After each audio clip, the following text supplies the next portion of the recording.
section, 116 is level, Well, how are you gonna laugh at people?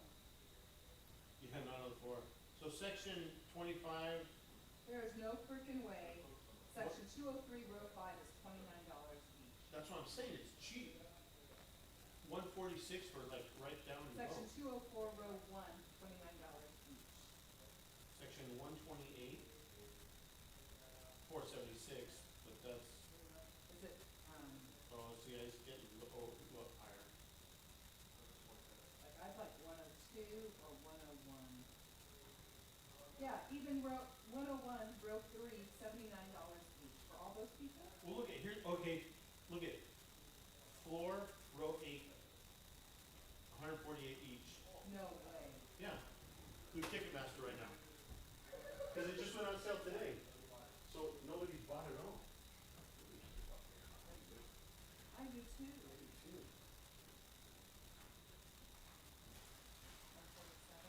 you were in 116. Yeah, that's lower, but floor 1.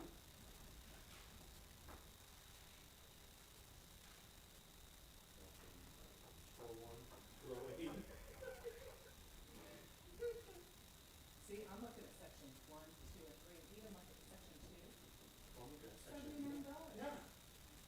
Row 7, yes. There's no one. That means they have seats. I thought it was general admission. Yeah, but here's my problem. No, it's Nobody no will go with me. The kids won't go because even though some of them are vaccinated, they refuse to show proof. Oh, Happy doesn't like this kind of music, and I've already talked her into doing that in March, so I. oh, Dua Lipa? Yeah, No, oh, I I didn't can't do wait. that. And then we'll let me buy just one ticket. Because I would do it, I tried to do Dua Lipa just one ticket, they wouldn't let me. Dua Lipa. And then Yeah. we did the Jack Daniels experience with Dua Lipa. Where's that at? Same, it's at the SAP Center, so they let you go in the special door early. You go in, they got food, they have hors d'oeuvres and specialty that? drinks, what, $71? That's it? Yeah. She didn't sell out? Well, her tickets were 148 for nose, Oh. but only because I couldn't, so there were 3 really good seats in the top. Yeah. But I only needed 2, they wouldn't let me leave the one, so I had to keep going back. I'm like, because if they would let me buy just 2 of those 3, but they won't let me, if I either had to buy all 3. Okay, frickin' scalper. You don't want to leave the one. The scalper, yeah. Yeah, who's gonna buy one? I just want one. I don't know what I like to buy Yeah. one, but they won't let me do that. So I couldn't buy just 1 of those 3, and I couldn't buy 2 of the 3. I had to buy all 3 of the 3, and I could barely get 2 people to go. I have like 3 hours of Mayor Hoffer music. Just sitting there. Have you heard, has he done the remix stuff that he originally did the albums for, the reason he made those old school? I haven't seen that. I have a feeling that's what your concert's gonna be, because your concert is a certain tour, the one at Bisbee 365. It is, and I follow, you follow him on Instagram, because then he shows bits and pieces of the concert. He shows him shaving like in Starbucks after a concert. I'm getting ready for tonight. You know how scruffy he is? Shaving while he's getting ready, having his cup of coffee in Starbucks by himself. It's pretty cool. But remember, he originally did those albums because he didn't want to pay for royalties to use that in new music that he wanted to create, but then those made it so big. But he doesn't want to pay for these big ones to rip everybody off, because he doesn't want the big money people to steal all the seats, so the normal people can come watch him, which I appreciate. And I'm excited because I was able to pay, and then $75 a ticket. 79 for the floor, 8 pro. Yeah. My sister in Oregon is the one that introduced me to him. I would love for her to go, but she won't fly because she won't get the vaccination because she's got medical. Well, then they wouldn't be able to get in the concert anyways. Is lupus an autoimmune disease? It is, isn't it? She has lupus? You know what my theory on lupus? So my mom's had it since I was in like high school. It's kind of like a diagnosis they do when they don't know what's wrong with you.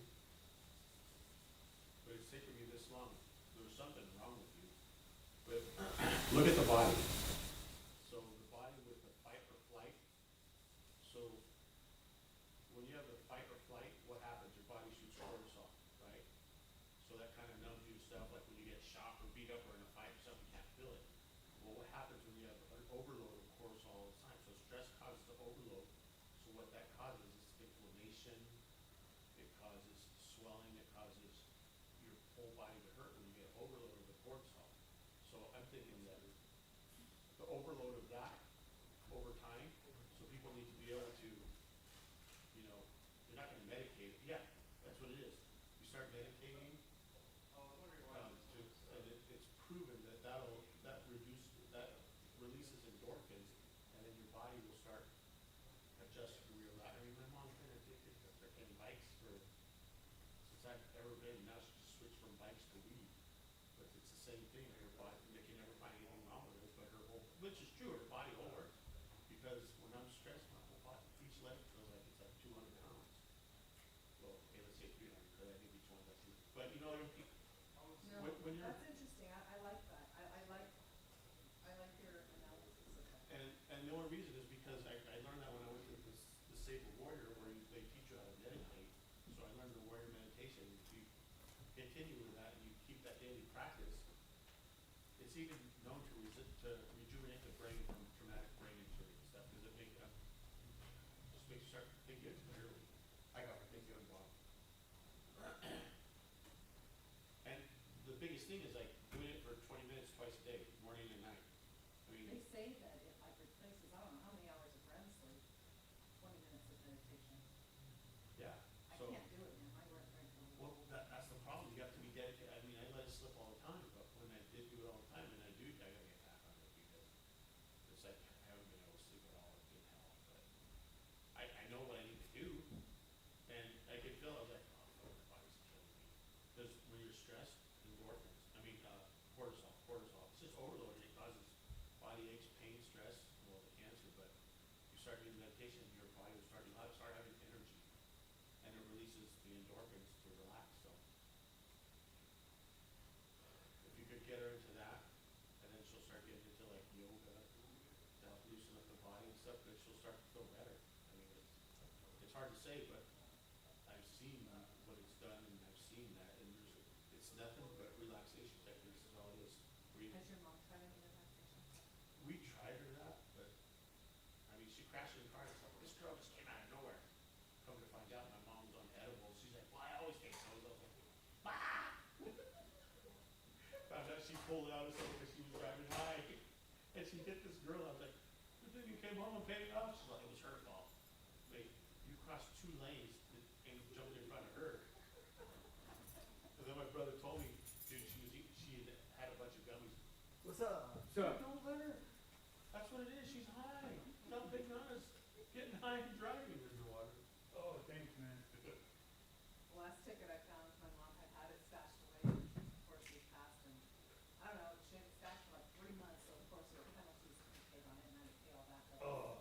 I'm reading it, it said she was speeding, and she was on lanes 1 and 2, and I'm like, Mom, what, she's like, oh, she ran a red light, was speeding, and was in lanes 1 and 2. And I'm like, Mom, you ran a red light, you were speeding, and you were in 2 different lanes at the same time?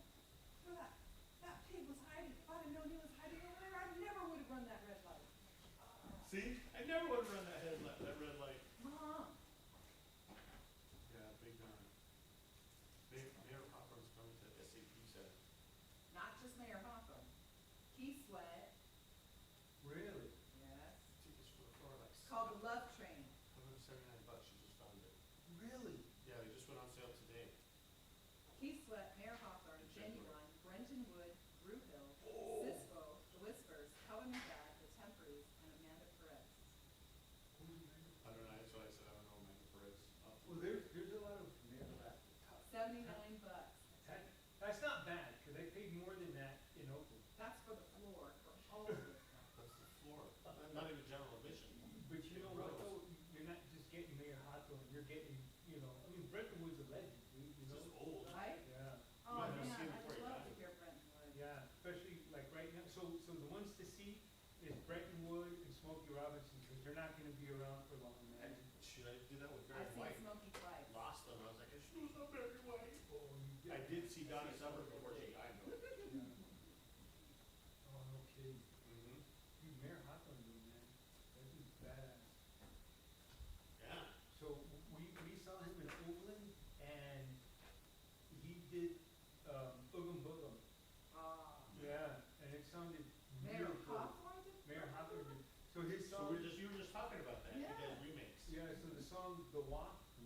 doom, doom, doom. He did the walk, his song, and then he mixed it into Ooga Booga, and it was badass, man. I was drunk like a monkey, but I think it was. I still think it was badass. It probably was. I don't smoke pot, but that night I think I was high. Oh, it was. Oh, because They of were what the blazing. feelings, yeah. Oh, they were. It was at Fox Theater inside. You know. Contact time. Yeah, contact time. At Yoshi's, Joseph and I went and saw After Seven, and I forget who opened After Seven. I remember them. It's actually before 6. After Seven. I'm gonna look them up. There was this percentage. Yeah, man. That's gonna be cool. Yeah, you either go with us or I'll give you all 4 of those tickets. Well, I might have to cancel. Why? Because my kid's gonna be out of town. My babysitter for my mother-in-law. So, Are you kidding me? found out after I come back. Yeah, no, I'll buy them. that's what I'm saying. I'll have 4 of them for you. Yeah. Have fun. I'll take, It's cheap. But let me find out for sure. Yeah. Give me a week or so. For sure, too. Oh, no, I will. But And then I'll take, Gaz, Mark, and then we'll let Gaz. Yeah, they love you. Well, Testing. Testing. turn this on. I didn't even know this cat was, man. oh, dude. Yeah.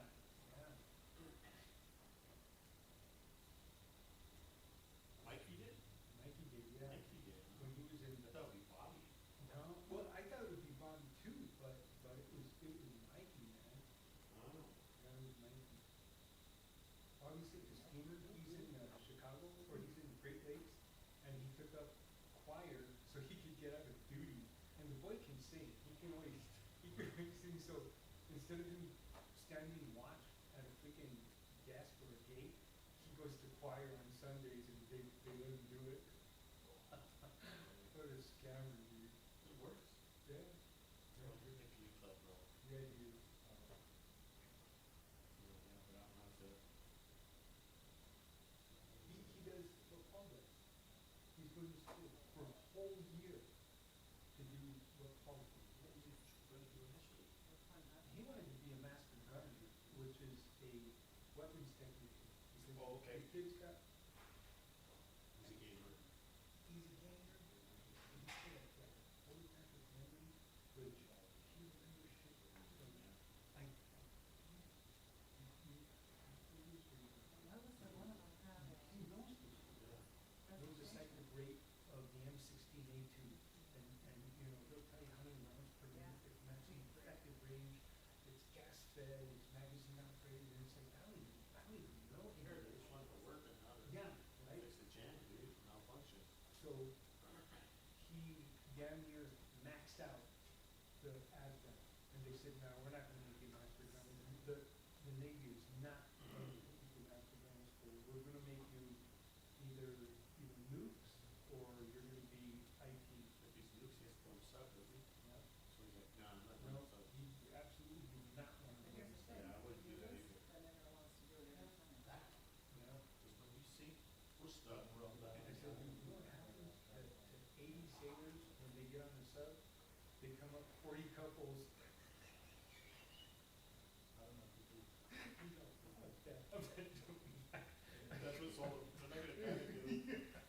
Yeah, dive. They all dive in the same time. He's like, no, fuck that. I'm not doing that. No. I go, hey, dude, and you're please gonna think that your wife and your kids are just a beard. They're your beard for your alternative stuff. No. Yeah. So they made him, he's got 1 whole year of school. He just did his basic. Yeah.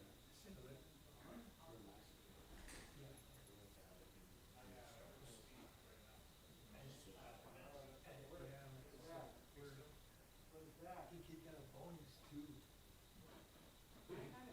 How are you, man? Good. Welcome. What's going on? How you doing? Long time no see. Yeah. You here for the backhand? Backhand is. You better watch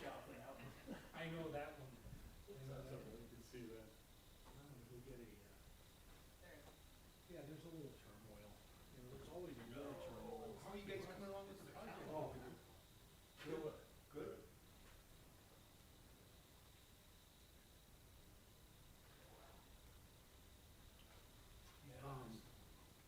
We're in the middle of the EIR. Uh-huh. How does that look? Good so far, you know? Tad had something with Kimball Strong, he's the city, he's the consultant for the city. He's doing the EIR report. Okay. The city or the county? See, Wasn't it? So well, Kimberly Horn. he's an independent, Oh, okay. his name is Tad, and the company is Kimball. Kimberly Horn. Yeah. Oh, Kimberly Horn. Yeah. Okay. So we're planning on going from, hopefully, Hey, hi. fingers crossed. Hi, how are ya? Just wait for everything else to. Planning commission, somewhere between June and August, I'm doing that. 2022. Good, how's that? Do you not have to work? Right. For you then? No, we do. When it starts. I have my card. Doesn't have himself to work. I have my. Oh, yes, you're right, I heard about that. I'm getting so tired. I too. I was, But it's not legit. I was in Wyoming, and this is, it's not even existing anymore.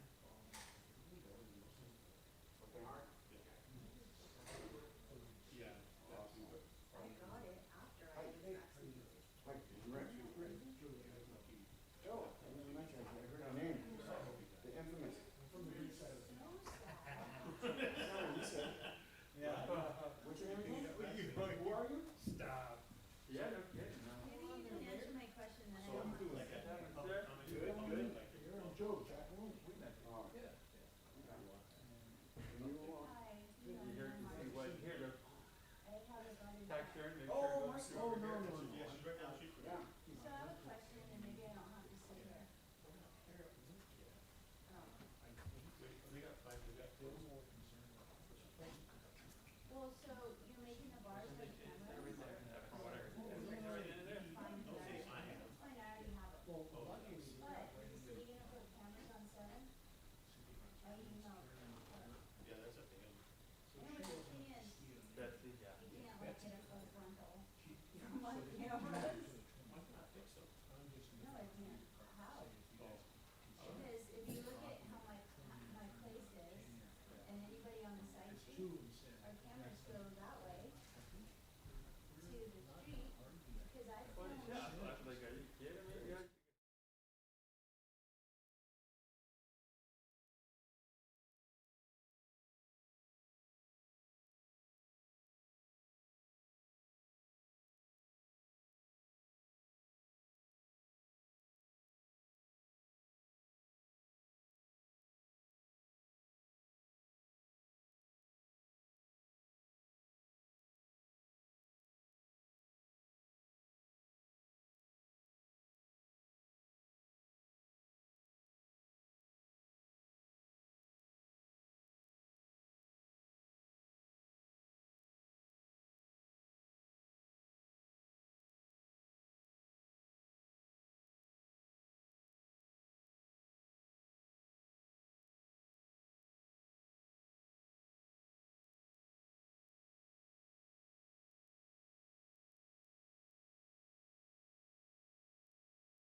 good.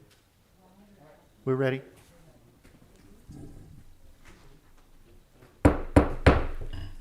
This time, we're going to call to order the meeting of November 15th, 2021. Council, do you have anything you'd like to discuss before we go to closed session?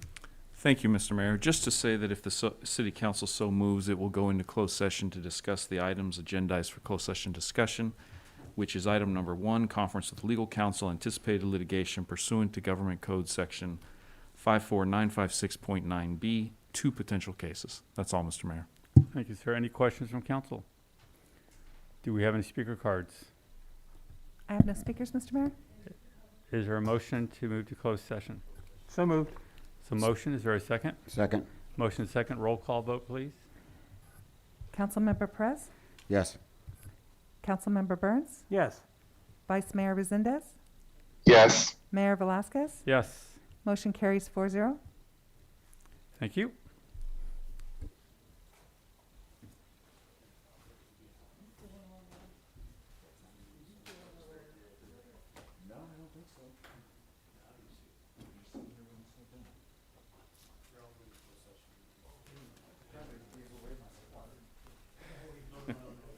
I see how it works.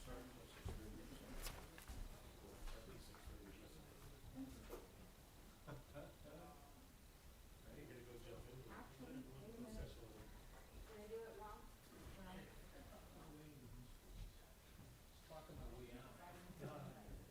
Well, I told them what I actually wanted to talk about, and it's, which is. Yeah, but I'm talking about. It's gonna be a steakhouse. Yeah, I think it's called Baylor Bar and Grill. The guy from Manja's told me about this.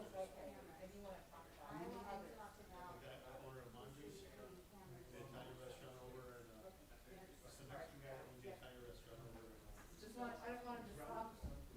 No, Ignacio told me that that's what I told him I wanted to ask. No, really? Gonna go on that agenda. Which one? That agenda item. same owner? Same owner from years ago? And you couldn't get, I'm still sad of Joe's Special Pizza. Joe's I did too, Special. there was one here and one in Goy. No, Joe's, oh yeah, that was his brother, Michelino's, from Joe's Italian. Yeah. Back in the day, the Joe's Special was my favorite pizza. So anyway, that's the question.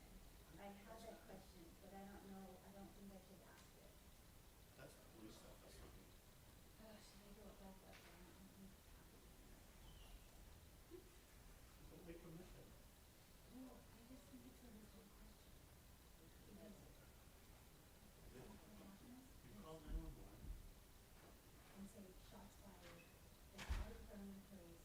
I'm But it might freaking be- hiding behind my door and my stupid dog Vincent is like out on They the have porch to triage watching. it out, cause there might be a more serious call happening at the same time, so that's why it might take a little while. No, but the 911 guy just talks and talks and talks and You gotta get all finally. the information. That's what happens, 364 Second Street. That's the information. yeah. That's. Well, what is it, they gotta get there, probably have, you see anybody, what did you hear, see the car, you No, but get my point is, my question is, do they start letting people know something's going on Well, they have to while? get some information before they start saying it. So they can't just say, yeah, let me hear. Cause it's for officer safety, so they gotta figure it out, what they're gonna Marcy do. was hiding behind the door. Marcy was hiding behind the room, And then my place is a fishbowl. fishbowl, Yes, yeah. cause it's all lit in the dark, you can see through it, safer sitting over there. and so I'm running. See, there you go. Now I just have questions. You call and you talk to the person on the phone, and Yeah. he or she is typing, Right, that's a call taker, and they're still talking to you, but Yeah. somebody else is seeing their screen. like Another, the officer? the actual dispatcher, the one that talks to the officers on the radio, Uh-huh, that person is seeing, if he says shots are being fired right there, he puts that in, sends it to them, and then continues getting more information from you, while the dispatcher's letting the officers know, we're gonna report the shots fired on Seventh Street. To get cars starting to get hit that way. oh, okay. So even though they're asking you questions that may seem ridiculous, it's part, Finally, I it's just a say, you know what, script. I gotta go, cause I gotta turn all the lights off in my place, cause I'm a fishbowl, my stupid dog is on the porch, and I'm hiding behind the door. Now, is the dog really stupid? Vince, It's No. He's the one hype. Yeah, He was- Vincent, No, Vincent's a Vince smart is guy. the one right there on the porch staring at these guys doing all this stuff and I'm hiding behind. They do sign language? They were doing, their things. I don't, You're can't read saying, it. what's up, how you doing? Yeah, Oh, not sign to language. me, to the guy down the Although they street. teach that at the high school, the sign language. That's Oh, what they didn't learned. teach it at mine. Where'd you go to school? Mm. Stanley, Ohio, they teach it there as a class. They, probably did all, whatever language that game language was when I went to high school, lights on probably Airline way Highway. different than what it is now They're, it's pain. in LA. What's going on? So, Doesn't it not work? they're all flashing for red everywhere, Saying from they Knob were Hill to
people in airplanes around 1910 or around.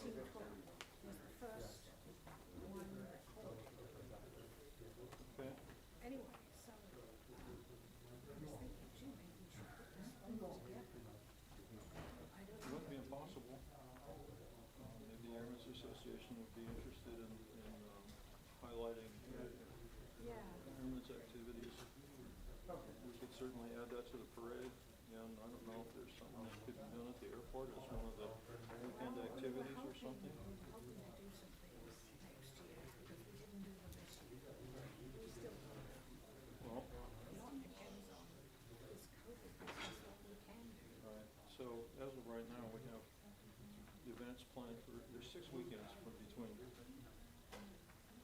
Yeah, See, that's how some is good this year. Next year, it's 110th, all we do there. so between the 4th of July and the 7th of August, there's 6 weekends. And we have events going on 3 of the 6 weekends at this point, so we need to fill out 3 more weekends with events during that period of time. If you ask me later, I can tell you what these are. At this time, we are going to resume the meeting at November 15th, 2021. Councilmember Perez, will you lead us in the Pledge of Allegiance?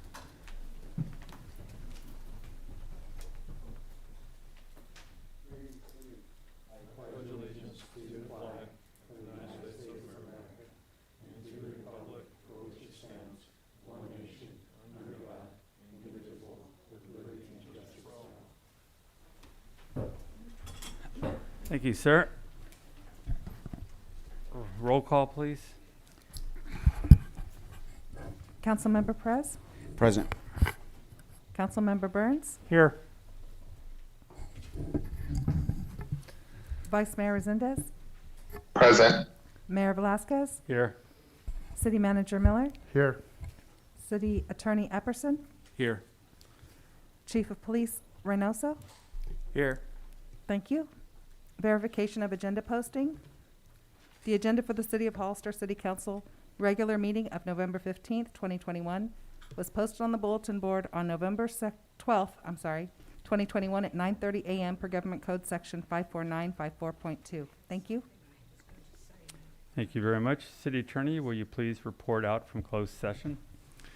Thank you, Mr. Mayor. The report out of closed session is the City Council discussed those items agendized for closed session discussion. Direction was given to staff, and the City Council recessed from closed session at 6:28 p.m. Thank you, sir. Tonight we have a proclamation for the 75th anniversary Hollister Airmen's Association. Ms. Erickson, you're here.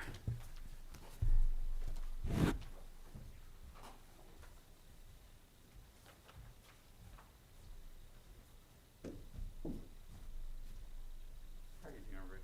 Hi, Excellent. Good to see you again. Just like the old days, huh? I know. Almost somewhat normal again. Whereas the Hollister Airmen's Association is proudly celebrating its 75th anniversary of serving Hollister's Municipal Airport and the community since 1946. And now, therefore, I, Ignacio Velasquez, Mayor of the City of Hollister, do hereby proclaim November 2021 as Hollister Airmen's Association Month in the City of Hollister in conjunction with Aviation History Month, and invite everyone to enjoy the history of the Hollister Municipal Airport. And maybe, do we still have that little test bomb we found that one time? It's in that cabinet, right? So there's a lot of good history at our airport, and it's really impressive. And thank you so much for all you do for this community. Thank you so much. Please say a few words. Well, I had written something. I must have dropped it on the way in. But we're very honored to accept a proclamation from the city. 3/4 of a century is a long time, and we have been volunteering in the community and at the airport for 3/4 of a century now. And we're looking forward to another 75 years if we can.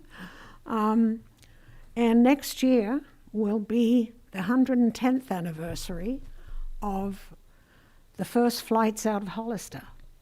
Not the airport, It's where the airport is now, but it was a field. So next year, we hope, if COVID is giving us a break, we'll be able to do some fun things out at the airport. So I hope you'll all join us. Thank you. Thank you so much.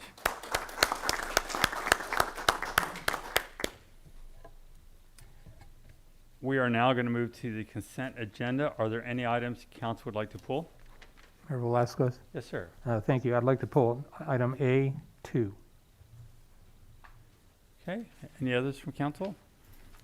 Do we have any from the public? We have one from staff, A3. A3. Is that it? Yes, Is sir. there a motion? So moved. There's a motion. Is there a second? Second. Motion is second. We'll move our roll call vote, please. Councilmember Perez, Yes. Councilmember Burns, Yes. Vice Mayor Resendez, Yes. Mayor Velazquez. Yes. Motion carries 4-0. Thank you. We'll now move to item A2. Thank you, Mayor. I believe it's just a simple typographical error. If we could go to item A2 on page 22, item number 1, where it talks about those who attended, it shows that I was present when in fact I was absent.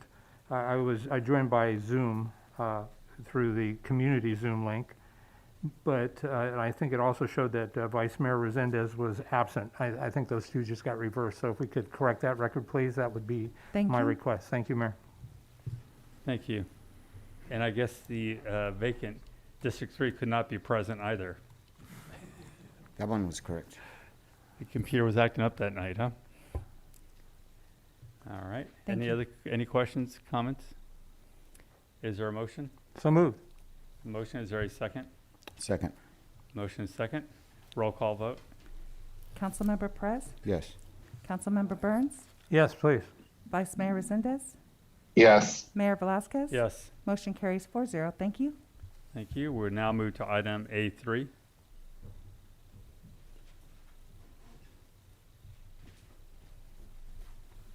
Good evening, everyone. My name is Eva Kelly. I'm an associate planner with the City of Hollister Planning Department. I just had a quick correction on item A3, F1, which is 3 of 9 of the minutes, and I think it's 26 or something of your packets.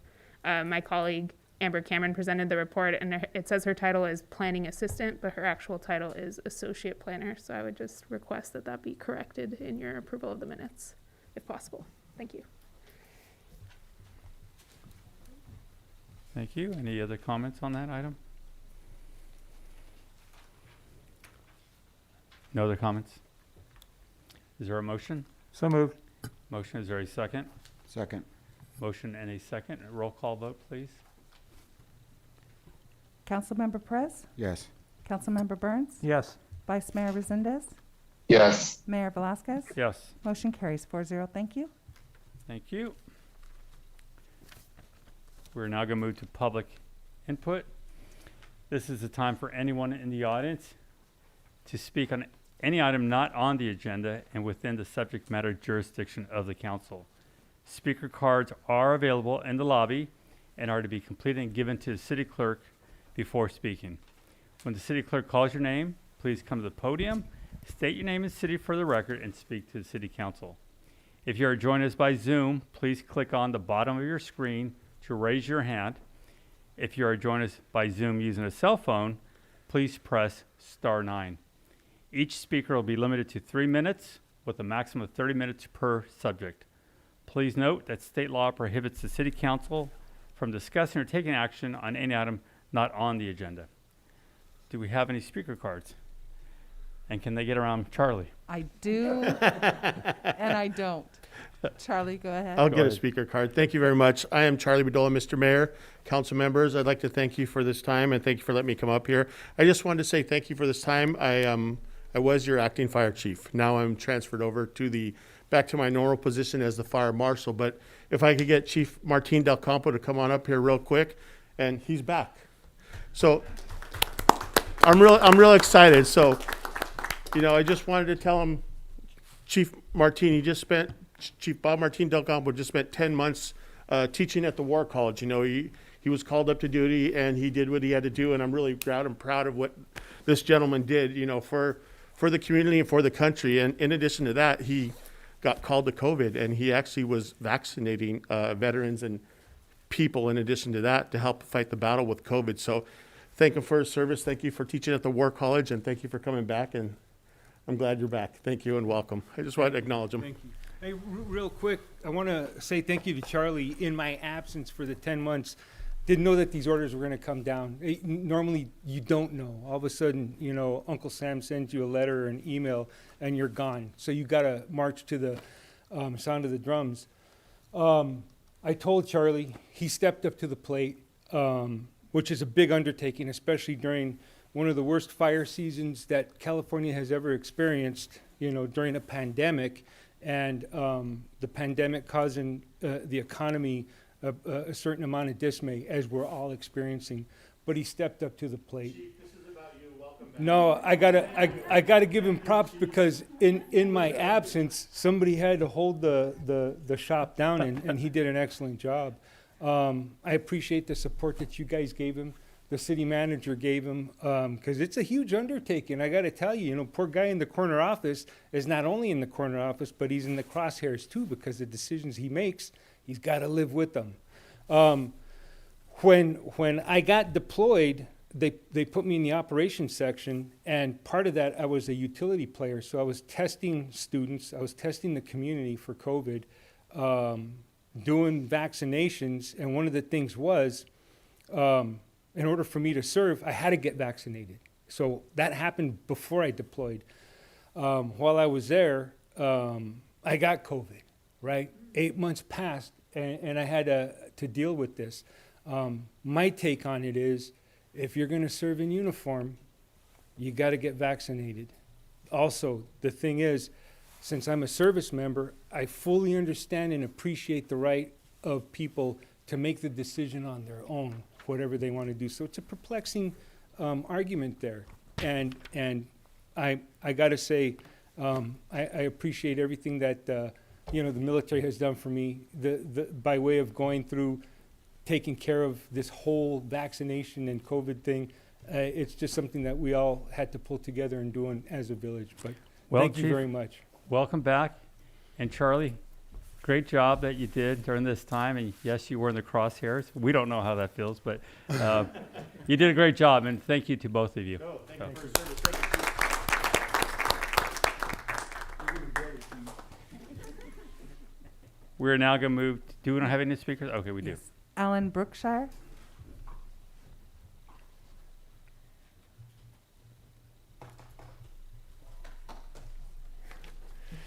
My name is Alan Brookshire. I'm the owner at 221 Hawkins Street.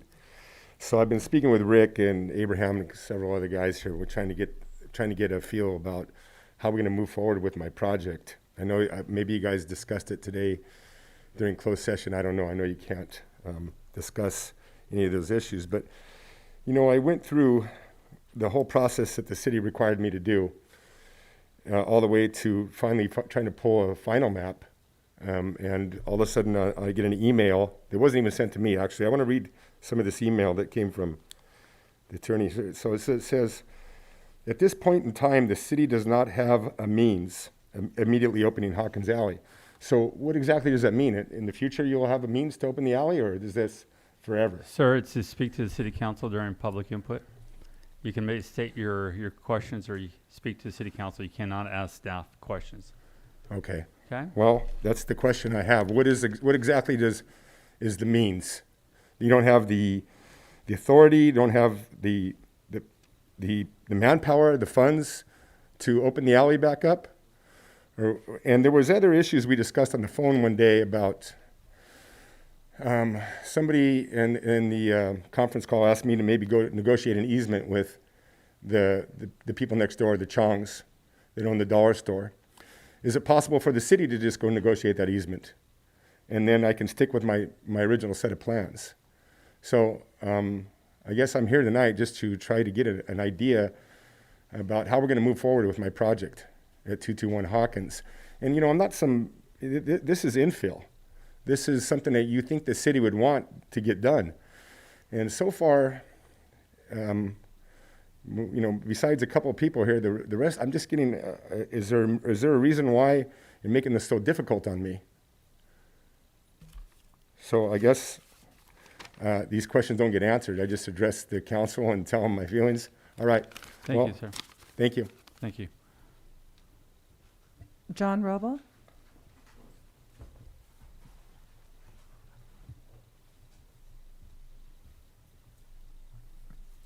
Good evening. My name is John Roble, and I'm with Hollister, the San Benito County Historical Society, and the Hollister 150 Celebration Committee.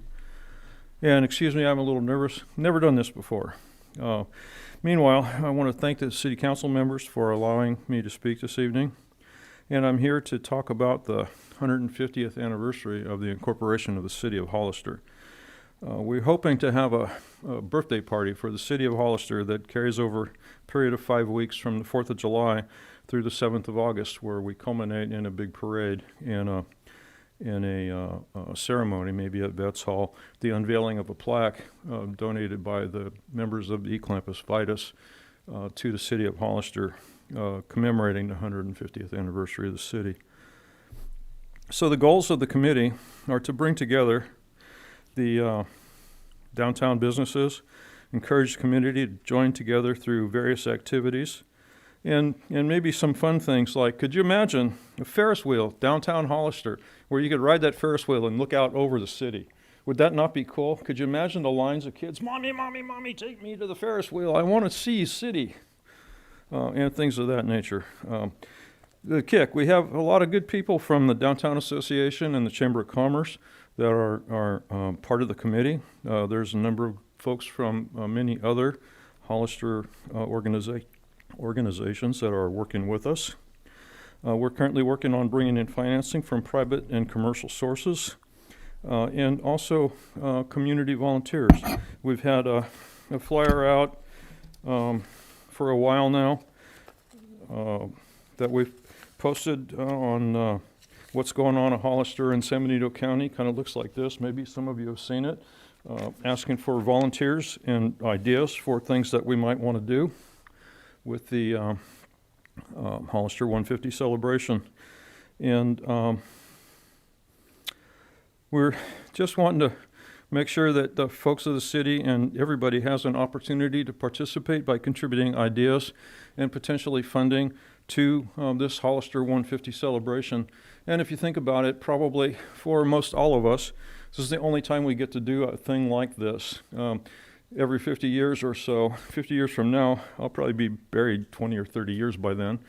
So it's only one for me. So anyway, I just want to let you all know that this is in the works and being worked on, and hopefully we can all participate and support this great activity that these many volunteers in the city and county are participating in.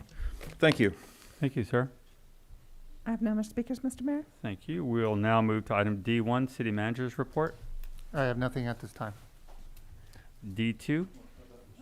I believe Chief Reynoso has an item.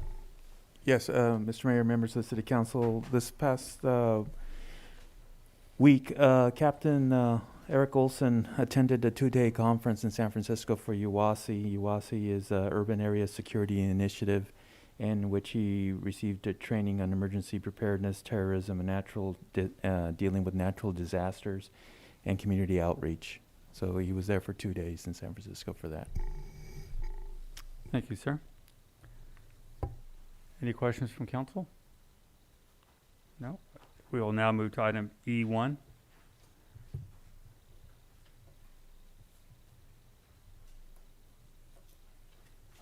Sorry. This is an amendment to our ABC business license ordinance.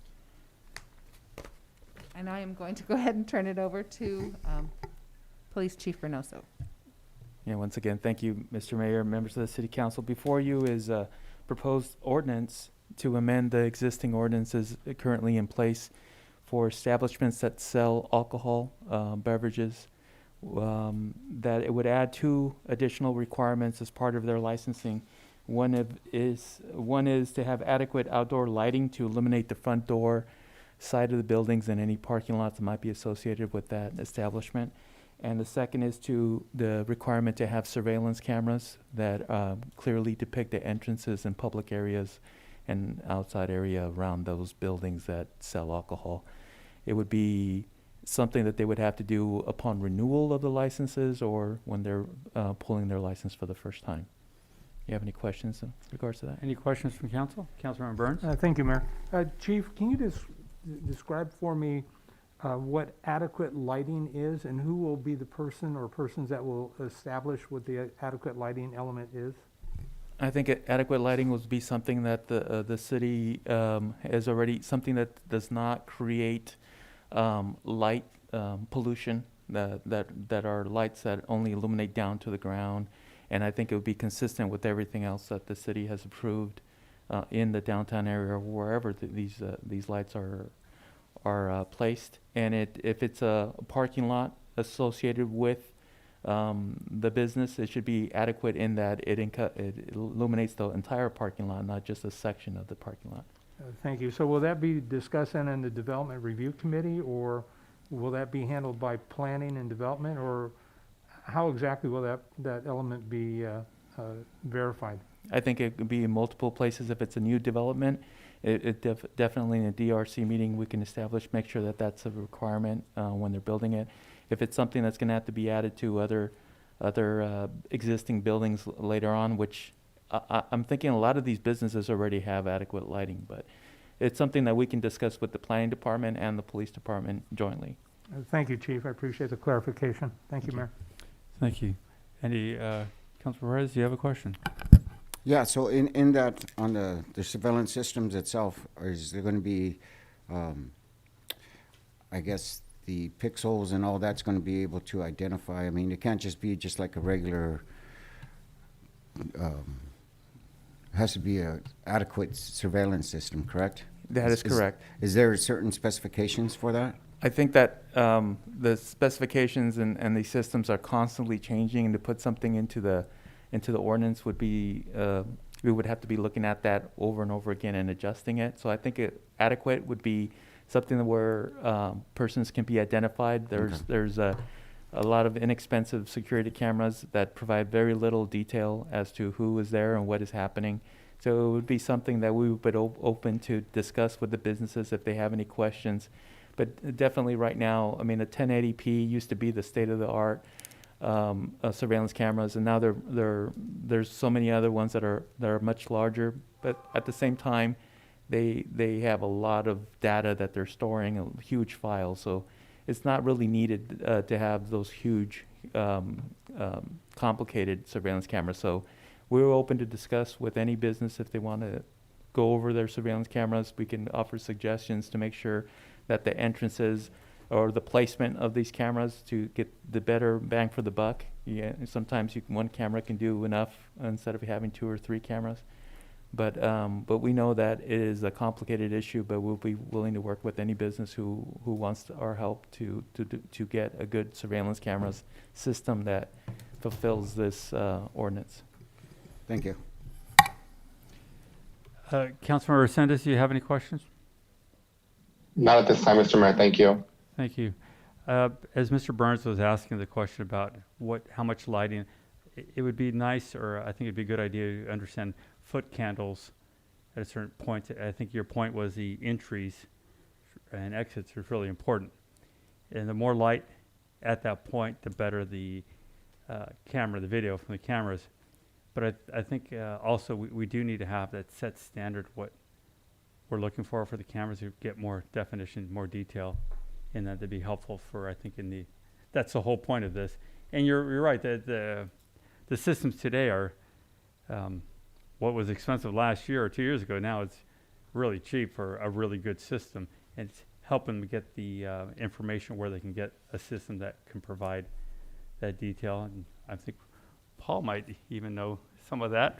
Paul, we're drafting you in. If not, I do have some resources from suppliers for that type of technology that I can get some brochures, and we can try to set a standard, because what we don't want is just the cheapest camera. We want to have video that really can be used later in case of an incident. And I also foot candles, we can talk about that. I have some equipment to measure that. Sure. If I may, we were discussing earlier today that we could put a link in our on our webpage for the police department with suggestions and recommendations and/or guidelines of what to look for when they're picking their surveillance cameras, and we can also include information about the lighting source. Excellent. I think it's a great idea. And I think the reason for not adding it into the ordinance again was because if standards change, if technology improves, we wouldn't want to be held or have to keep coming back and amending. Right. No, I understand. And again, I think it's a good idea here. All right. At this time, any other questions from council? This time, we'll open a public hearing. Do we have any speakers? I have no speakers. This time, we will close public hearing. Mr. Mayor, Go ahead, sir. thank you. I just think the city clerk brings up a good point, and I would just ask however we word it, if we can work with the city attorney to ensure that we don't have to keep changing it as times change and as technology changes. That would be my only consideration. Thank you for that, Christine. Thank you. Is there a motion? So moved. There is a motion. Is there a second? Second. Motion and a second. Roll call vote, please. Councilmember Perez? Yes. Councilmember Burns? Yes. Vice Mayor Resendez? Yes. Mayor Velasquez? Yes. Motion carries 4-0. Thank you. Thank you. We'll now move to item E2.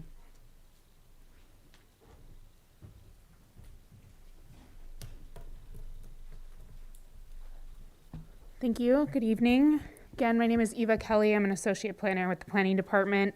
Items E2 and E3 are about the same project, just for slightly different resolutions. So item E2 is a resolution considering the Planning Commission's recommendation of public convenience or necessity determination for an ABC alcohol license that was applied for by Crave Wine Company, and the location would be at 616 San Benito Street in the downtown mixed-use zoning district.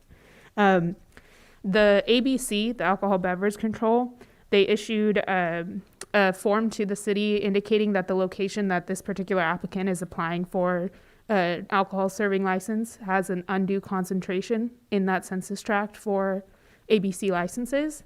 And so what that means is that the city needs to make a determination that public convenience or necessity would be served by ABC issuing that license to them. And so essentially an undue concentration, it has, it's determined when the census tract, in this case it's kind of the downtown core, it's census tract number 4 for the ABC. They determine if there's 20% or more crimes in that district, then the jurisdiction, so then the city as a whole, or whether there's a ratio of on or off-site licenses to population in the census tract that's greater than population or licenses to population in the county as a whole. So the ABC made one or more of these findings, and that there is an undue concentration. So this is up for the council's determination. However, in our code, alcohol licenses also require conditional use permit approval if they're not associated with a restaurant that serves food, which this one is not. So the Planning Commission heard the item and recommended to council. That was at their October 28th, 2021 meeting. And this is forwarded to you guys at the council. They determined that the use of a wine bar in downtown is appropriate and consistent with other uses in the downtown and with our current general plan. That our general plan designation is downtown commercial and mixed use for this property, and that encourages ground floor pedestrian-friendly retail sales and services uses. And furthermore, the Planning Commission also concluded that the use and operation of the wine bar would generate additional sales tax and tax revenues to the city, create and maintain additional jobs and economic opportunities for the residents of the city, as well as promoting downtown tourism by highlighting wines which are made or grown locally in the county. And the Planning Commission adopted Resolution 2021-30, which recommends the council make a determination that public convenience or necessity would be served by issuance of this license.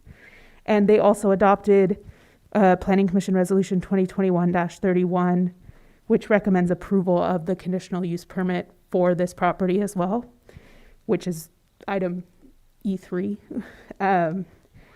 And so the city council can consider the planning commission's recommendation, consider the conditions of approval associated with the conditional use permit, and staff recommends that you make a determination that public convenience or necessity would be served by issuing a Type 42 license to Crave Wine Company at 616 San Benito Street. Thank you. Thank you. Any questions from council? Mayor Velasquez? Councilmember Burns. Thank you. Did our police and fire departments weigh in on this project? Yes. So all our items that we take to our planning commission, as well as some administrative review items, go to our DRC, our Development Review Committee. And so staff's recommendation to the planning commission, who then recommend this to the council, was approval of this item. On the conditional use permit, which is technically item E3 following this item, there are conditions of approval, including lighting and security system conditions as discussed that we were talking about putting in our code at the previous item we just talked about. Those conditions are in the conditional use permit as part of the approval if you approve the use as well. Thank you. Do we know what the maximum occupancy is, and is there appropriate ingress and egress? I don't know the occupancy off the top of my head, but they would have to follow all building and fire codes for standard, for their, however big their occupancy is. Thank you. That's all I had, Mayor. Yes, sir. Any other questions from council? One quick question. Are they serving any food at all? Snacks or? So they have proposed in their business operations that they would have like cheeses and charcuterie boards for sale, and possibly for serving at the same time, but they don't have a kitchen and it's not a restaurant. So it would be mostly a wine bar, kind of like a wine tasting situation. Right, not a full Right. restaurant, but Right. just some kind of snacks is. Yeah. Yeah, I think this is a much needed business in our downtown, and I'm looking forward to seeing their new camera system. Yeah, actually, I would like to see them serve some type of cheese crackers. Yeah. I'll stop by for that. The fishy ones? Yeah, the fishy ones, those gold ones? Yeah. Yeah. Goldfish. Yeah, I would say I've had conversations with the new owners, and that was one of the things that they said they were going to be doing is having different cheeses and things like that. Yeah, like Okay. most wine bars. All right, any other questions from council? This time we'll open a public hearing. Do we have any speakers? I have no speakers, Mr. Mayor.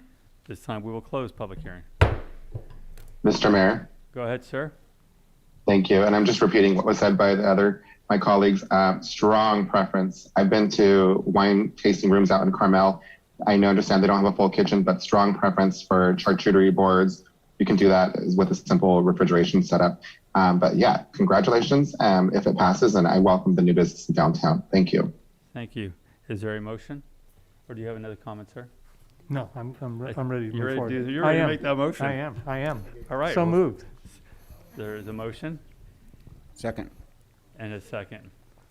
Did you need to have anything read off as far as that motion? You made a comment. I don't believe so. I think Okay. I think it should be fine. There's a motion and a second. Roll call vote, please. Councilmember Perez, Yes. Councilmember Burns, Yes. Vice Mayor Resendez, Yes. Mayor Velasquez. Yes. Motion carries 4-0. Thank you. Thank you. I guess this will be the new after-hours place after our meetings. I think they close early. Oh, I take my vote back. 7 Actually, or that was a something like hint. that. If we 8. close, we finish the meetings early, that they'll be there. We'll move now to item E3. All right, Can we thank get you. some crackers here? This item is related to the last item. So with the adoption or the recommendation that determination that public convenience would be served, this is a resolution actually approving the conditional use permit for the same project. This would allow the uses, and the draft conditions are recommended to you by the Planning Commission.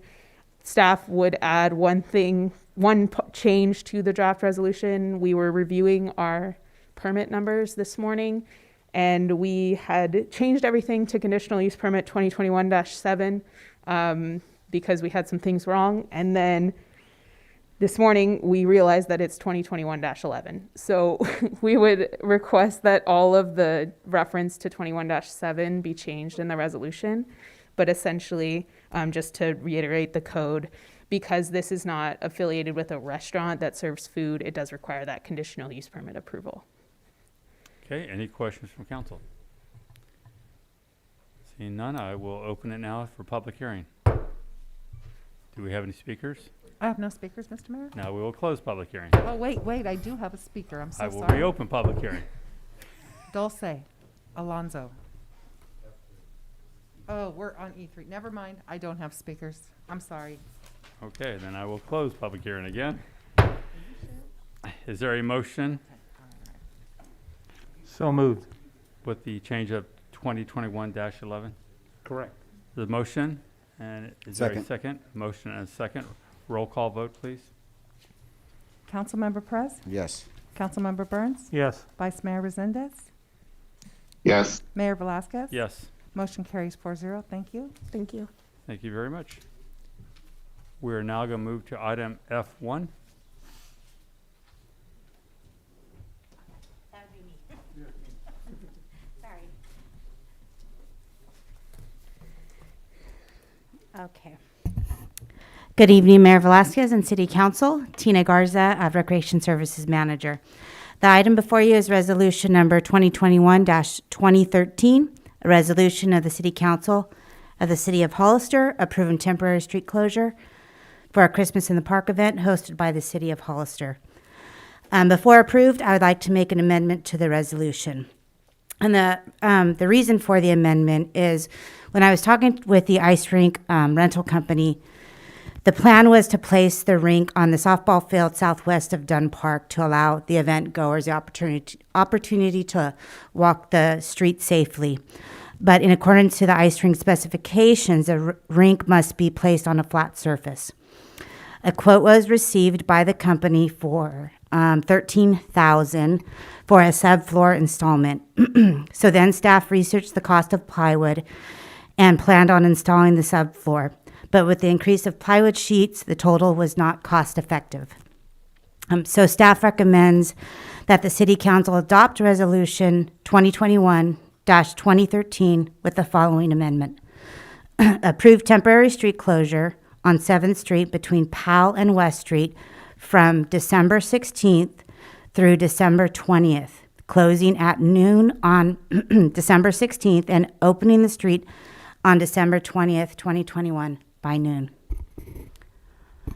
Any questions? Any questions from council? I do, Mr. Mayor. Go ahead, Councilmember Resendez. Thank you. I'm just wondering, are we going to have the same ice as last year, the plastic ice? Are we going to have real ice this year? And if we're going to have the plastic ice, did we look into getting a real ice? Vice Mayor Resendez, we absolutely did look into trying to put real ice here in Hollister, and the cost ranged from $65,000 to $120,000. And the electrical for that, we didn't have the correct infrastructure. If we would like to do that in the future, we did receive a couple of quotes on what it would take to allow this ice rink to be set up. And Henry, correct me if I'm wrong, 400 watts. 400, we needed 400, huh? There you go. Electrical watts, which we don't have to generate this ice rink. If we want to do it, it's a possibility. Of course, we are researching it. I had staff go to the city of Monterey and did some research out there. So he received a lot of input on what the city of Monterey does. So we'll come back and hopefully we'll put it on the agenda and we can have more discussions. But at this time, we are going with the same company that we used last year. We have a bigger rink, and I still feel like our ice rink goers had a great time out there, And in addition to that, we also are renting a tent in case of inclement weather. Thank you, Ms. Garza, and I 100% agree with you. I don't want to do anything to hinder or slow down the process. The entire community had a great time. It's a wonderful tradition to continue. If there's any way possible for us to have a real ice rink this year, I'd love to see the item back. And if not, maybe it's something we could look into next year. Thank you. Thank you. Thank you. Any other questions? Councilmember Burns. Thank you, Mayor. So, did I understand correctly that we were going to install the plywood ourselves with the hope of saving somewhere around $13,000? Yes, we were. The cost with the plywood increased from $2 to $12 a plywood sheet. But when I looked it up today, just to double check, it was almost $45 for a sheet. So it has increased quite a bit, and we just didn't feel like it was cost effective. So that's why we decided to put it on the street. It's already a flat surface, the side that's closer to Powell Street, which is the west side of the park. And so, am I understanding that the ice rink will only be up for, did I hear you say 4 days? For 3 days. So we start Friday, the 17th at 4, and then we're out there Saturday from 12 to 9, and then Sunday 12 to 4.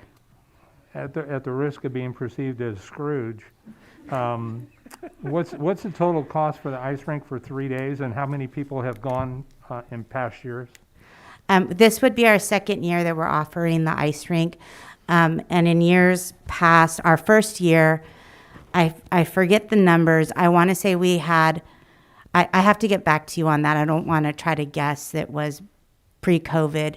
But our numbers were low because of the rain. We did have some inclement weather, and that's why we also budgeted for a tent to put out there so that so our participants can still skate out in little cold weather, just put a hat and scarf on and kind of go out there. But the cost for this ice rink is $18,000, and it was budgeted in our in the recreation budget. Okay, so essentially $6,000 a day. Mm-hmm. And is this free, or do people pay for this? They'll pay a minimal fee. In years past, our first year we charged for high schoolers and youth. It was $5 for 30 minutes. And then for our adults, it was 7 or 8. And we felt that the 30 minutes was enough time because ice skating is not a natural sport for all of us here in Hollister. So 30 minutes was a good time. And if they wanted to do another session, then it was still affordable to them. Okay, and let's talk for a moment about insurance. I'm not made to skate, so I go out there and I break an ankle. Does the city have any liability or exposure or risk? Yes, we do, but we are covered through our risk pool. It's a recreational activity, just like softball or anything else like that. I'm much better at softball. Same here.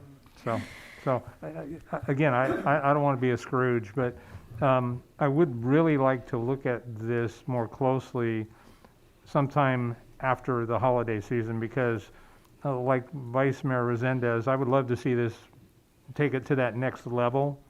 And my experience has been, do you buy it or lease it? In this case, we're not doing either, we're renting it.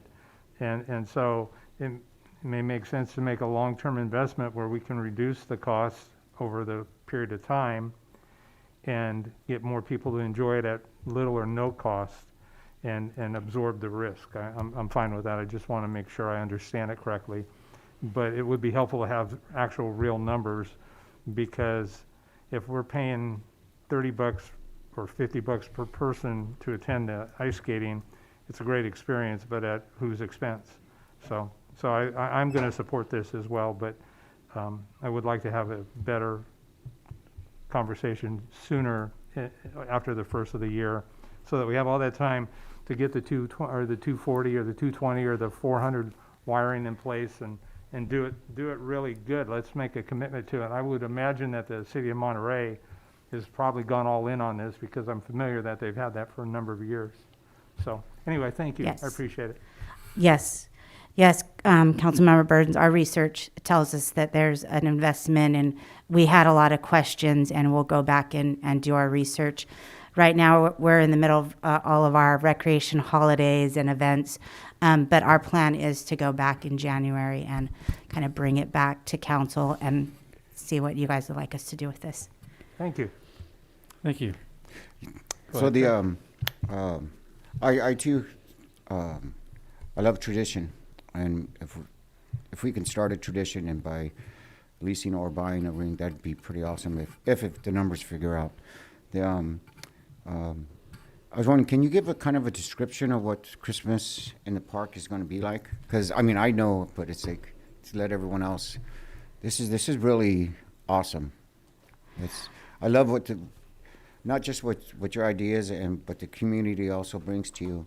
I know Gina's going to be doing some stuff there, and Gina and Nadi, but it's really neat to see not just our departments working together, but the public working with our departments and our city staff, and that brings such a unity to our community. So yeah.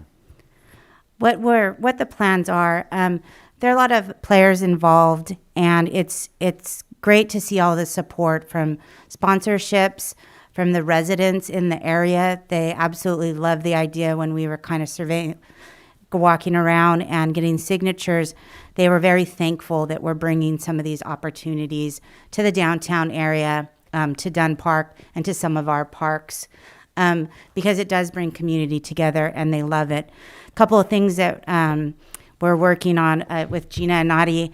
She has some great grand ideas, and I love just kind of picking her brain because, recreation staff, we've been doing a lot of activities lately. So we were, for around a week, we were just kind of, what do we do? What are we going to do? We met with Gina, and we feel refreshed and some great ideas.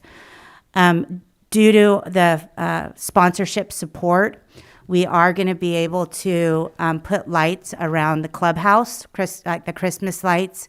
We are going to have pictures with Santa inside the clubhouse, so we'll make a Santa's workshop. And that's during the day with a very affordable pricing.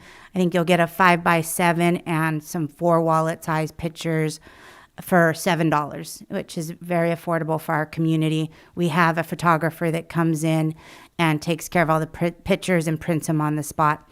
And then in the evening time is when the event opens up, and that's going to be from 4 to 9.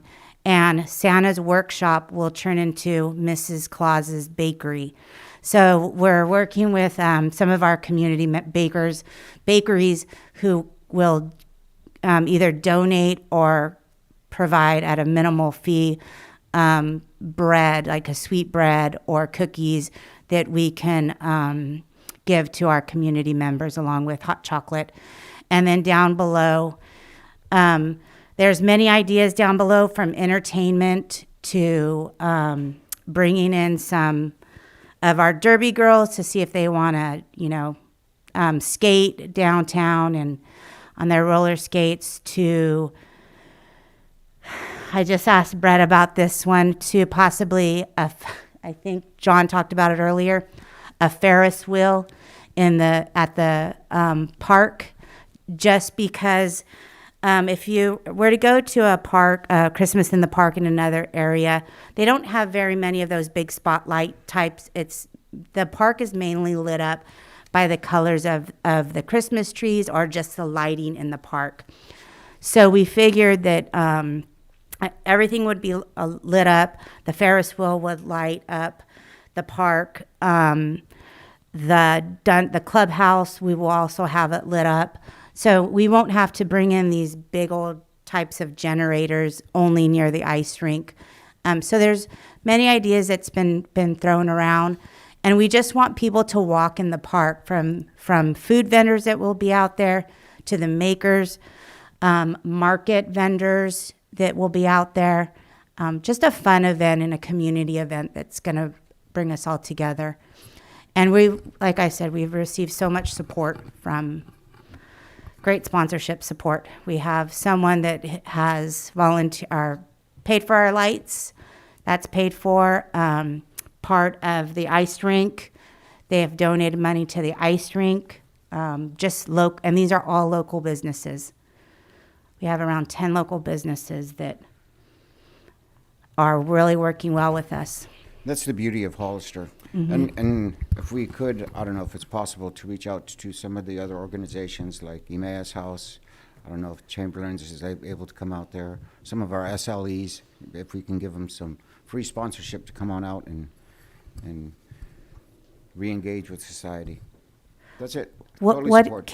I'm sorry, Councilman Prez, what is an SLE? Sober living environment. Oh, okay, thank you. Okay.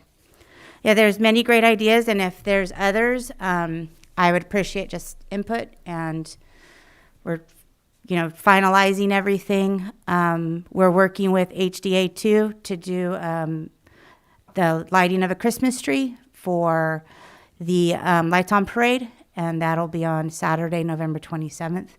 So we have another sponsor that has paid for the lights on that Christmas tree, and Bordett's is going to help us in deliver and secure it.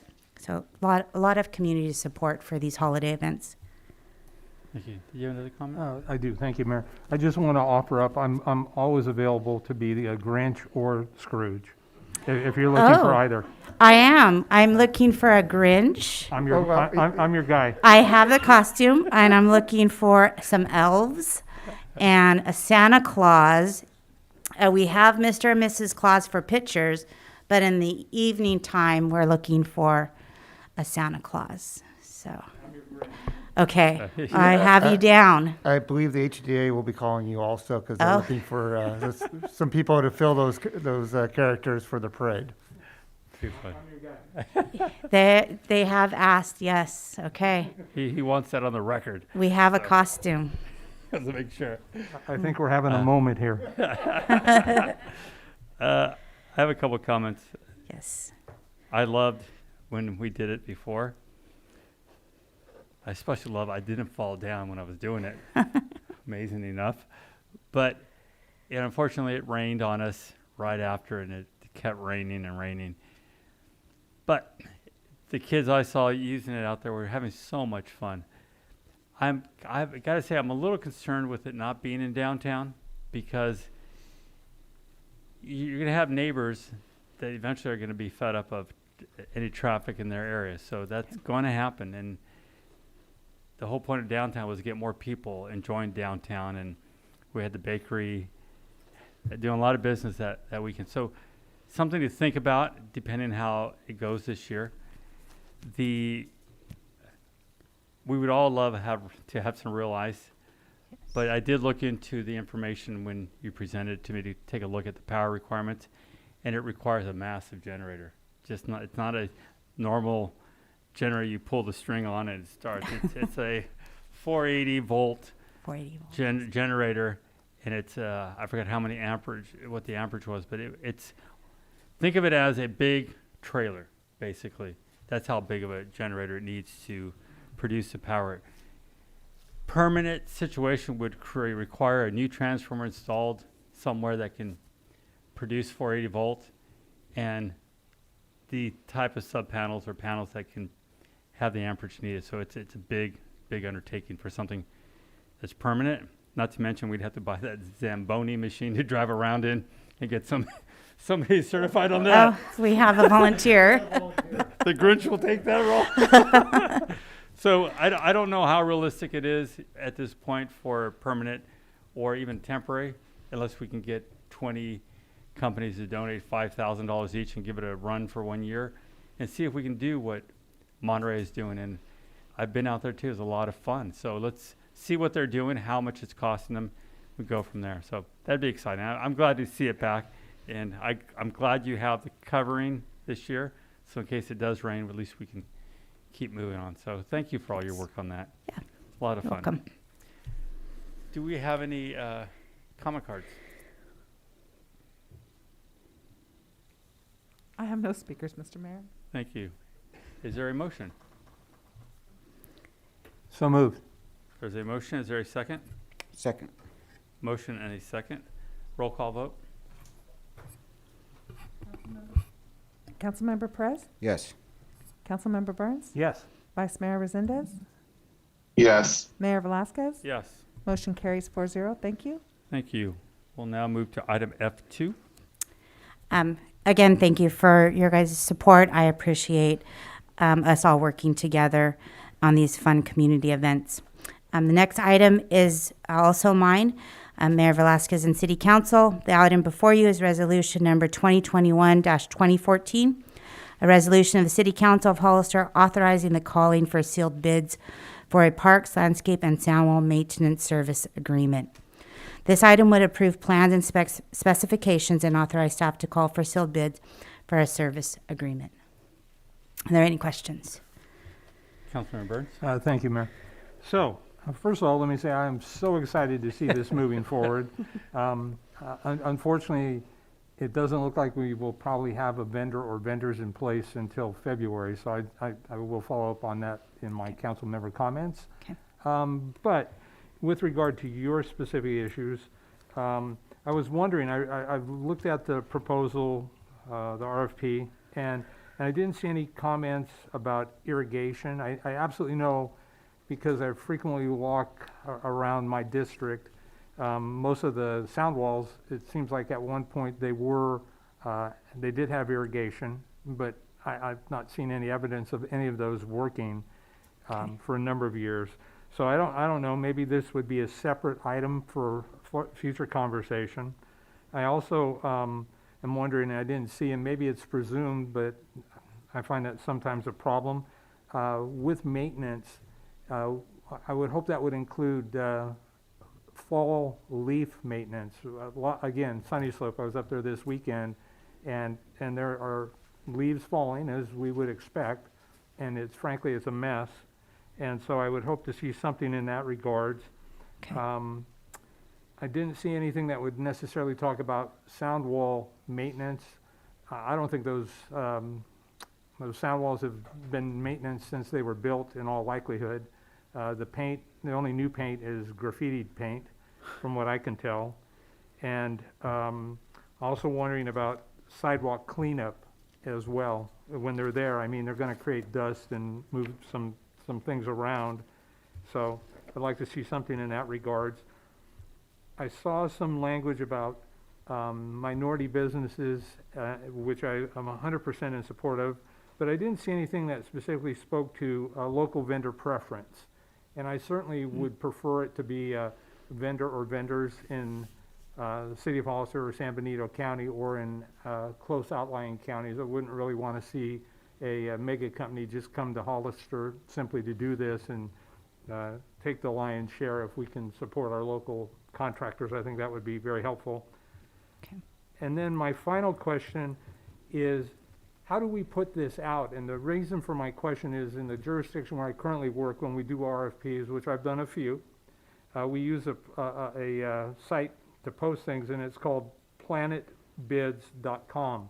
And if we're not using one like that, and I'm sure there are multiples for that type of opportunities, I would encourage us to do so, because I don't think word of mouth is necessarily a bad thing, but I would love to see us get a lot of interest in these RFPs. And so for that, I don't know if you can answer any of the questions. I've kind of machine gunned them at you, and so, but those are my interests, and so I'll leave it at that. Thank you, Mayor. Thank you. Thank you. Any other questions? Mr. Mayor, if I can. Go ahead, Vice Mayor Resendez. Thank you. I also agree with Councilmember Burns that we can put a preference in to get local vendors, the business, and if we can also get the local vendors the RFPs, because I'm not sure how familiar they are with the process. But yeah, those are my two main concerns, and I brought it up before. If we can give them preference in some type of way, that would be good, because we're generating tax revenue. We're keeping it here within our community, and it would be very convenient, so to speak, to have local vendors over here helping us in that aspect. Thank you. Councilmember Perez. Thank you. So in my past history, I've been a maintenance supervisor, and one of the things dealing with landscaping companies where they're able to charge a lot is in the irrigation, repairing of the irrigation. So I don't know if that's something that we might even be able to work out with our own city, or to see what kind of numbers they can come up with on that. Just a little suggestion.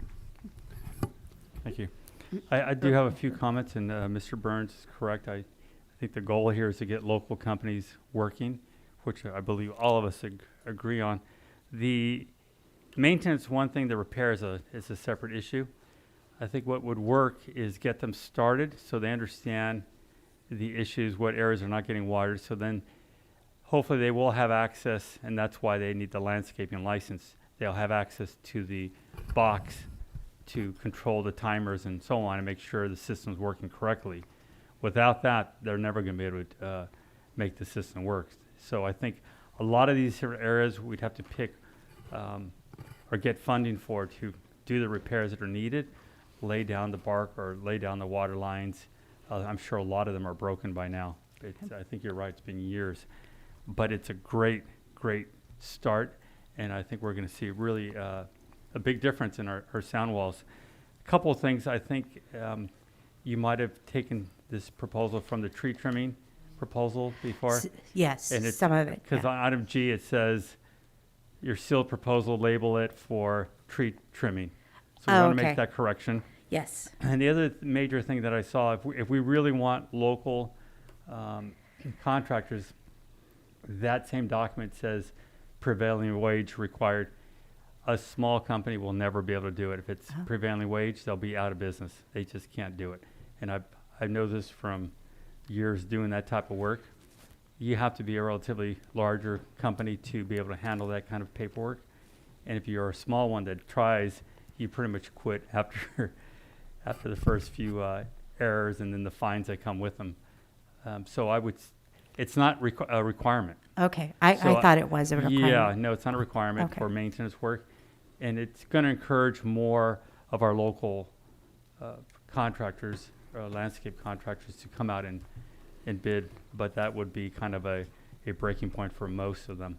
So we can do that and then get them started, figure out what they're going to need to do the repairs. And I'm sure all of them would be happy to give us an idea of what it's going to take to repair a lot of those areas, and we can come back and look into that. So it's exciting. This is a big day. Follow up, if I may? Go ahead, sir. So with this, are we looking for one company for, how many parks do we have now? I just did the math on that, and we have 18 parks. I think our general, our park facility master plan says 25, but that's in our partnership with the Hollister School District. So the city itself owns 18 parks with three new parks being developed. So a total of 21 parks. Lots of sound walls. I can't read it. I think it says 582,000 square feet of sound wall, which I have all the locations right here if you guys want to review it. And then all the parks and how many acres we have out there too. So we're just looking for one company, or we thought of splitting this up? The idea behind it, from just at staff meetings and just kind of gathering our thoughts, was a few landscapers, and I've already accumulated a list of landscapers, and they are local, so they've been reaching out. I guess they're kind of hearing through the grapevine that we were working on an RFP. So I have a list of around 5 landscapers that I can reach out to, and the idea is to have 2 or 3, or if we have more, but that's going to be a lot of contracts to kind of manage. Yeah, we don't want to make this too difficult, but I believe that it's good to hire locally and to support our local businesses, but also to make them competitive with each other, not to just get laxed in, because I know working with landscapers that happens. So with that being said, so say Dunn Park, or if we run into problems with that, are we going to be calling, if it's being neglected, are we calling Henry in the middle of the night? Well, No. Yeah. Oh, go ahead. No, you'll be, right now you'll be contacting Tina, and then whoever the director of the Parks and the future Director of Parks and Rec would be the one you would call. Okay. Just wanted to clear. Thank you. And Mayor, if I can. Go ahead, add, sir. For the local preference, there's a evaluation criteria. It's on page 154 of the document. Is we could add, we'll look into figuring out how we can add into their local preference for some additional points. And then also staff. Does that come with the 5%? That's only for purchases, not for Okay. for professional services. Then also just for the irrigation, that my understanding that was turned off at the last drought, and so that's probably when the last time that irrigation was turned on. Well, with all things, I think a lot of these areas have to be looked at and Correct. get Correct. their professional opinions and see how they can fix them up. They know what they're doing, and that's the whole point of having some of these professional companies. And I think the idea that we only want a few, actually, the more you have, the better off you're going to be, rather than just having a few, because you're going to get 3 or you can get 10, and what you're looking for is the quality of their work. And then if you can start spotting out where you're having problems and then making sure that contractor knows it's not acceptable. So and they'll tell, some of the others will tell you, hey, by the way, that guy over there doesn't take care of it. So, and again, the good thing about this is, first, we're beautifying our city. Second, we're creating businesses within our own city. So that's what we want. We want people working. And I know this is going to work. I'm excited about it. And I want to thank Mr. Burns for being part of this, because it's going to make the difference. So if we can make those corrections like we talked about, Okay. I think we can move forward on this, and I'm very excited about it. If I can address some of them, a few, I kind of wrote it down. As far as getting the kind of word out in the for the RFP, we do post it on the city website, from what I read, and then the list of vendors that I have will kind of submit the RFP and let them know something that this is available to them if they like to put in a bid. The irrigation, and Brett maybe can help me out with this one, is if there was a broken irrigation line or some sort, I was under the understanding it would go to public works staff, kind of work on that part. Well, what we can do is we can work with whoever the contractor is, and then have them provide us a quote, and then we'll make that judgment. Their based on hourly that. rate. Well, actually, that's part of their assessment. When they come in and put a bid in, they should give you, they should go over all the irrigation system and give you a report on the whole system. Okay. All right. And they will need access to that system, otherwise it's going to fail. So Okay. put the responsibility onto them, give them the tools they need, and we should work. We should work out really well. Okay. And then I think we addressed all the other concerns in adding the information. Thank Okay. you. Councilman Burns? Thank you. So, I understand that we put it on the city website. Do we track the number of hits on the city website for things like this? Because my fear is, if it's only in Hollister, there might be other people that operate businesses and come here that might miss out on it. And Okay. again, all I can talk about, our experience with Planet Bids was pretty strong, and I'd ask that you look at that. Okay. And I'm certainly not here to market Planet Bids, but there are certainly competitors in that arena as well, and I think to push that information out is really good, and even if it were an outside vendor that employed local residents, that's not a bad alternative either. So I really would like to see this get out to as many opportunities for as many people as possible. Okay. I think good, strong competition, we would benefit from it. And again, as the mayor alluded to, good service is the number one requirement in my mind. And, if you've got a lot of people competing, not only for the work, but once they're awarded the work, they're going, quality control is a critical element. And so for me, I just think it would be very helpful to get that out there to more people if we can. Thank you. Okay. Just to add, Mayor, we do, I believe it's called eBid, but we'll look at also the program that you're talking about. Just, the more you can reach out to people to get bids, the better. So that we'll look at whatever has been successful in other agencies also. Thank you. Sure. Perfect. Any other questions, comments from council? Yes, Mr. Mayor. Go ahead, sir. Thank you.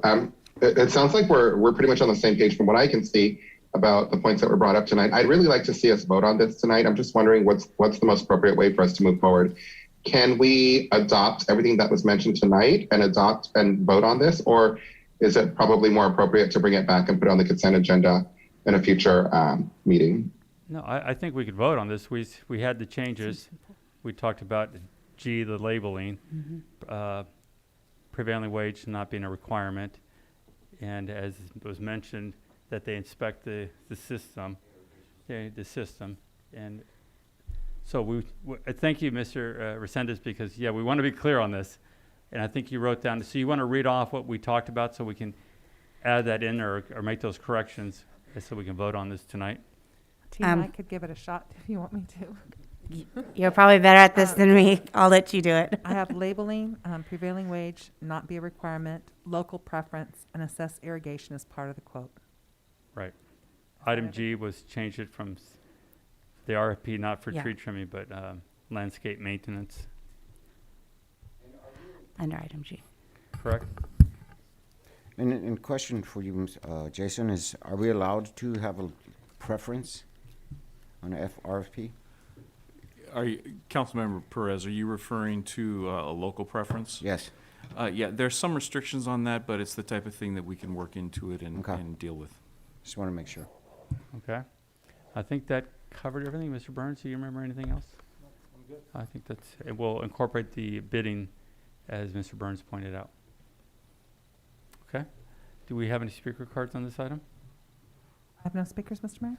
All right. Is there a motion with those changes? So moved with the changes. There's a motion. Is there a second? Second. Motion and a second. Roll call vote, please. Councilmember Perez, Yes.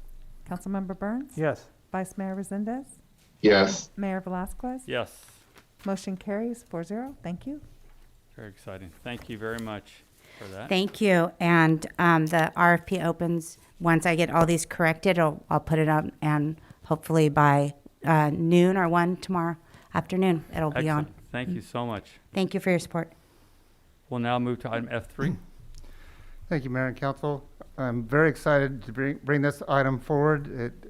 I believe the last time I gave you a status report is that we were at impasse of the county's ad hoc committee and myself. After numerous meetings and some compromising, both the county's ad hoc committee and myself were excited to bring forward a tax sharing agreement for our commercial and industrial areas, where the city would get, for any new annexed area, we would get 70% of all revenue. The county would get 30% of the revenue post ERAF funds. Now, the county took it to their board, their last Board of Supervisors meeting, and I believe it was postponed just because the new Board of Supervisors had a week to review it, so they wanted a little bit extra time. But I feel very confident that everybody will agree that this is a great deal for both agencies to move forward so that we can bring in some additional commercial and industrial areas so that we can provide some more jobs in the near future. So I'm open for questions. Excellent. Thank you. Councilmember Burns? Thank you, Mayor. City Manager Miller, remind me, what was the previous agreement? The previous agreement was together with the residential area, and it was a 75-25 split is what it said, but that was for the residential, and we actually got 100%. But probably that wasn't maybe the fairest deal for everybody. So the new residential area is 50-50 for both the county and the city, and then this will be whatever is agreed upon by both agencies. And remind me, that it's 70-30 split? It's 70-30 for Right. all revenue. Right. And agreements for 20 years, correct? For 20 years, and I know that was an issue with some of the Board of Supervisors. They felt maybe that was too long. So maybe if we can do it in your motion, an agreement not to exceed 20 years, but a minimum of 10 years, because I believe that's what they're going, when they do their, when it goes back to the Board of Supervisors, that's going to be one of their conversations. Should it be 10 years or should it be 20 years? So I would just ask for a little bit of flexibility just in that one last piece, so that depending on what they approve, we're not having to come back to council. Thank you. How about based on the timeline agreed upon from the county? Something like that. That So would we be leave that perfect. open? That would be perfect. Yeah. Any other questions or comments from council? Yeah, and I would say the ad hoc committee and myself, we came up with 20 years because we just really didn't want to. You got tired of this? Yeah, we don't want to be doing this every 10 years. I can understand that. All right, do we have any speaker cards? Yes, Mr. Mayor, Dulce, sorry about that earlier.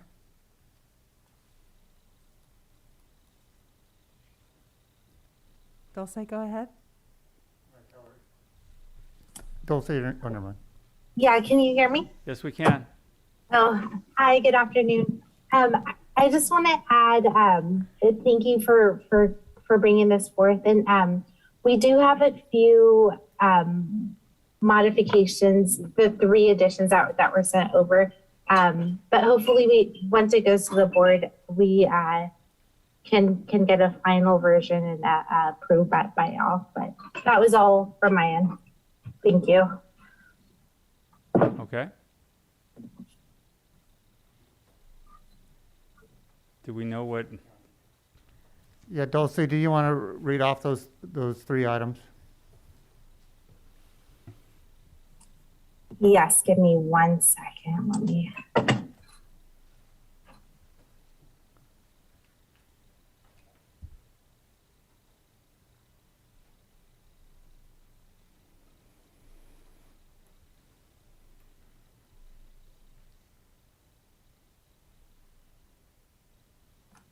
Okay, so I apologize. So one is to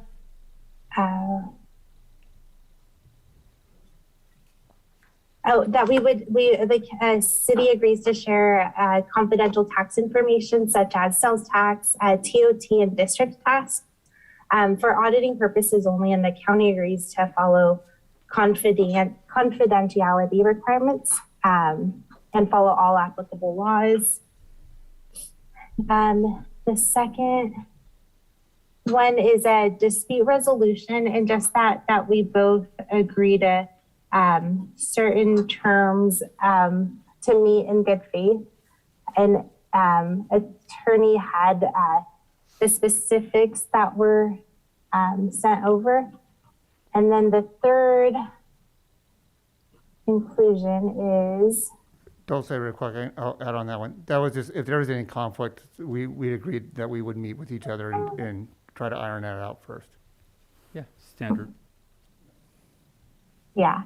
And then the last was just that if any applicable state laws change, we agreed we would come, if any, in the event that any state laws change, that we would agree to come together within 6 months or as closely as possible to address whatever law, to be in compliance with whatever laws that come in. Something along those lines. I don't have the exact. We got it. I understand. Yeah. Following state rules or federal rules, that would be part of the contract anyways. Correct.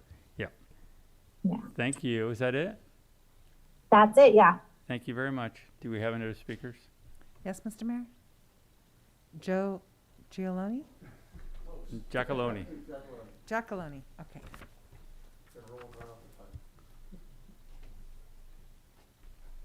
Thank you, Mr. Mayor and fellow council members and staff. I couldn't pronounce my last name till I was in 3rd grade, so don't worry about it. My name's Joe Giacalone. I'm the managing partner for Hollister Research Campus. I attended the meeting with the supervisors and talked to the newest supervisor, Dirk. There's no one more excited about you guys voting on this and hopefully approving it tonight than me, because I've been working on this for 11 to 12 years now. But I feel that the main concern on the other side, and you guys are more than generous with what you've put together and the time that you guys have spent with the ad hoc committee, and trust me, they're as tired of it as you. I never thought I'd be saying this, but I'm going to ask you guys to defer the vote tonight.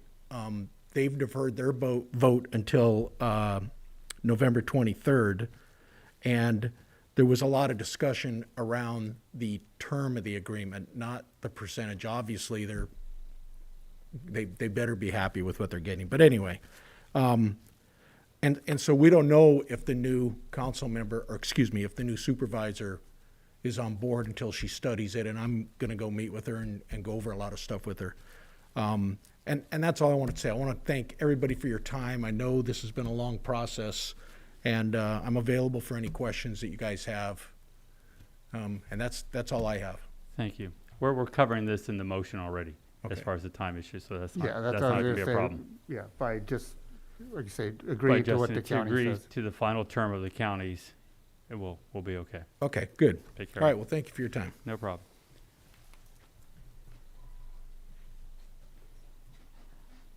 I have no more speakers, Mr. Mayor. Thank you. Any other questions, comments from council? Is there a motion with the change of the time frame based on the county's decision? So moved with revised language. There's a motion. Is there a second? Second. Motion and second. Roll call vote, please. Councilmember Perez? Yes.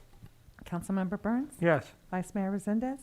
Yes. Mayor Velazquez? Yes. Motion carries 4-0. Thank you. Thank you. Thank, thank you for allowing me to complete one of my projects. Yes.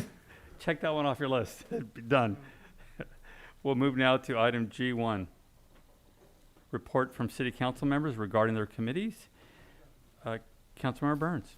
I have nothing to report. Thank you, Mayor. Sure. Councilmember Perez. Nothing at this time. Vice Mayor Resendez. Nothing to report, sir. I don't have anything to report either. We will now move to item G2, informational reports from City Council. Councilmember Burns. Thank you, Mayor. I wish I could say I have nothing, but I have plenty. Uh-oh. So I would like to ask that the city take and look at illegal signage. What I'm referring to is specifically lawn signs that are, I'm seeing a lot of that in our community now, typically development driven for housing. And I've seen plenty of it out on Airline Highway, and I know that's a state jurisdiction, but I'm sure that they would probably acquiesce and let us pick up illegal signage since they don't apparently have the time to. But it's prevalent throughout the city with new housing development, and so I'm fine with what's permitted, but you know, the stake signs or the lawn signs, I'm pretty sure they're not. So I would like to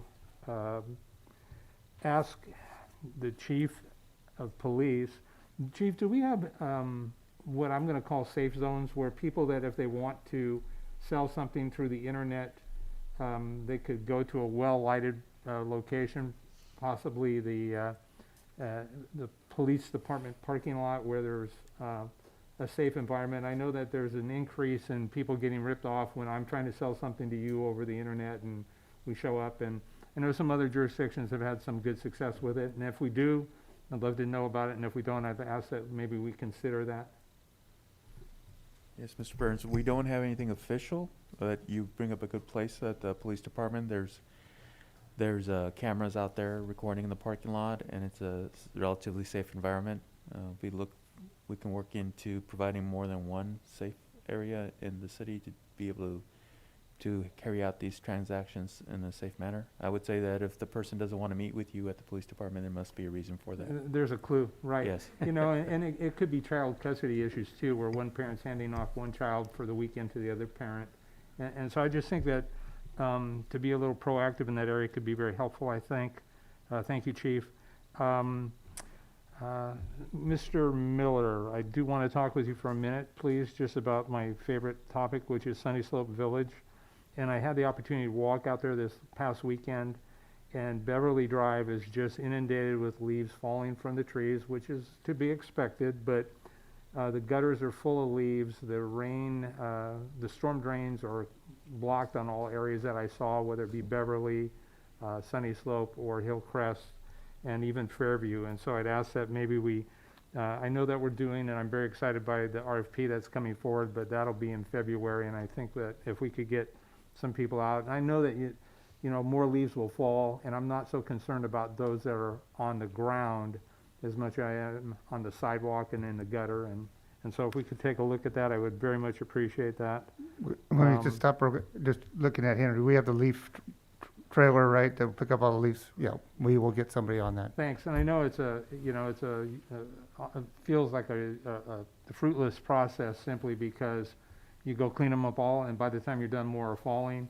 And I know that the wind will take care of some of that, but it was pretty sloppy out there this weekend. Right, So, and if, on that note, if I can also just kind of, I can bring it up under mine, but to kind of remind landscapers that blowing leaves out into the street is against our municipal code, so just kind of. Agreed. Thanks. I had the opportunity, I got a text this weekend from one of our former council members reporting some graffiti on walls, and I appreciate that he was proactive. He actually went out and took care of the problem. I sent you an email or a text, I don't recall. Correct. But I'm wondering, is there a hotline for people to report graffiti to, or how do we get city staff made aware so that we can deal with it in a fairly timely manner and not necessarily interfere with law enforcement? Because I know sometimes in graffiti there are messages, and I'm not clear on what that process is, but I would like to make it available to the community so Correct. that we know in the future. I'm looking out, Paul, because I believe we're probably a council meeting or two ahead of, or to bring, we're going to be, we have a program called Tyler 311, which will be allow citizens to use their phone or on the internet to make those, report those kind of items, and then it'll get routed to the correct individuals. So we're real close to rolling that out. I'll defer to Paul on that real quick. Yes, council members. Paul DeSilva, IT Director. We are currently in the process of setting up that program, 311. So residents can actually get on the website, report graffiti, shopping carts, any other things that are kind of out there. And it'll get routed out to the appropriate departments to take care of. We are kind of just started internally testing that. I would think probably in the next couple of months or so we'll fine tune everything and then get it up where we can actually publicize it. We're also working on an app to go with that that'll run on an iPhone or Android. And it also ties into the Tyler 311 where you can actually take a picture, upload it, report whatever the issue is, and it would tie into 311 to flow into the departments to handle. So we're in the process of taking. I can't tell you how excited I am to hear that. I know that works. I've worked in several places where they have similar type systems. It does present some staffing challenges sometimes, but I'm excited to hear about that. Thank you, Paul. Yeah, and apologize, it's taken a while. There's a lot of back-end stuff that needs to be tweaked for this to work correctly. So we don't want to just put it out there and have problems. So yeah, absolutely. Live that nightmare as well. So, City Manager Miller, I'd like to know about where we stand on Clower Park. Again, I was out there this weekend, and it says that there are signs that say that the park's going to be temporarily closed. Emphasis on the word temporarily, right? And that sign was posted on August 18th. That playground is nowhere near being used at this time.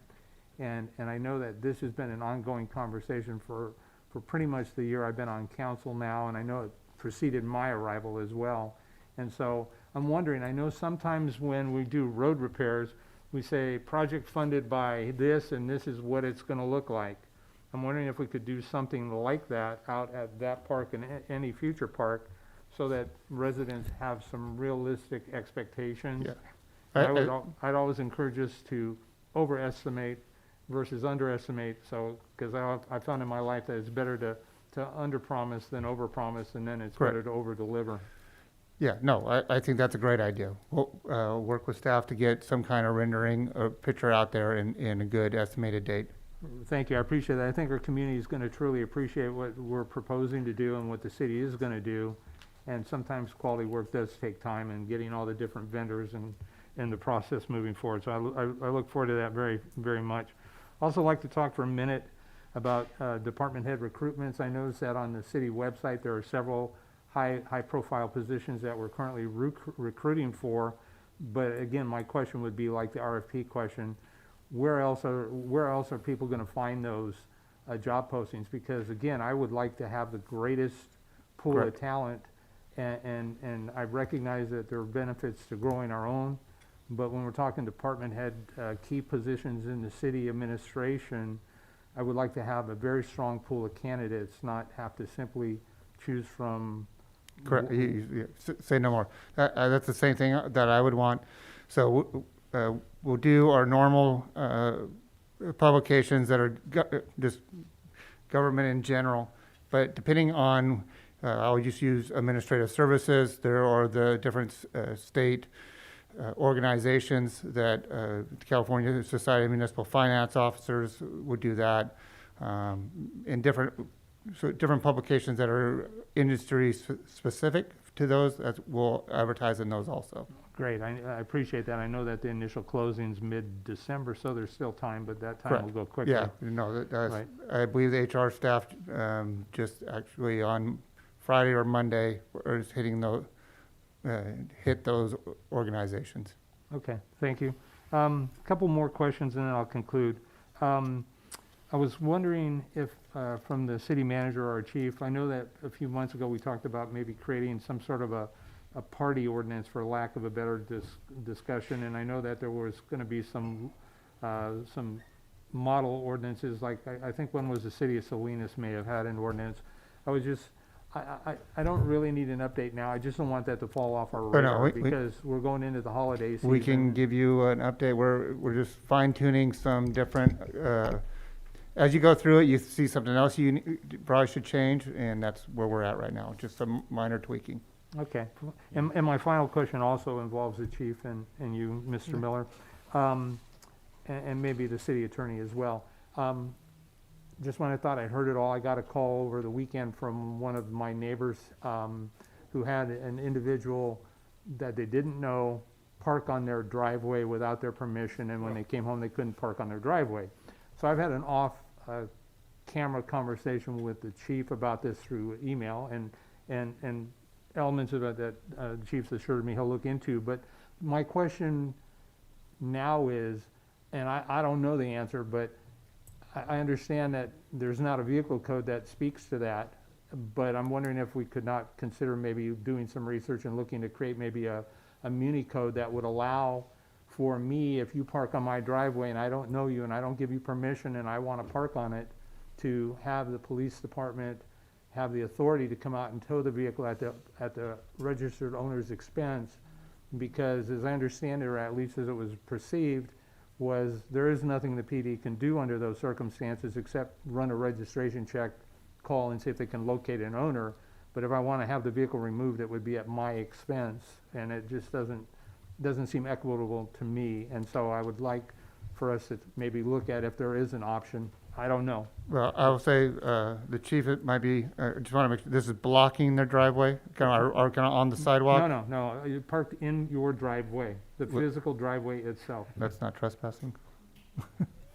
The car is not trespassing. Oh, no. I guess true. No, it is a private property tow, and we don't have authority to do that. They do have, in this situation, they could have it towed off their own property, and they would be liable as far as expense.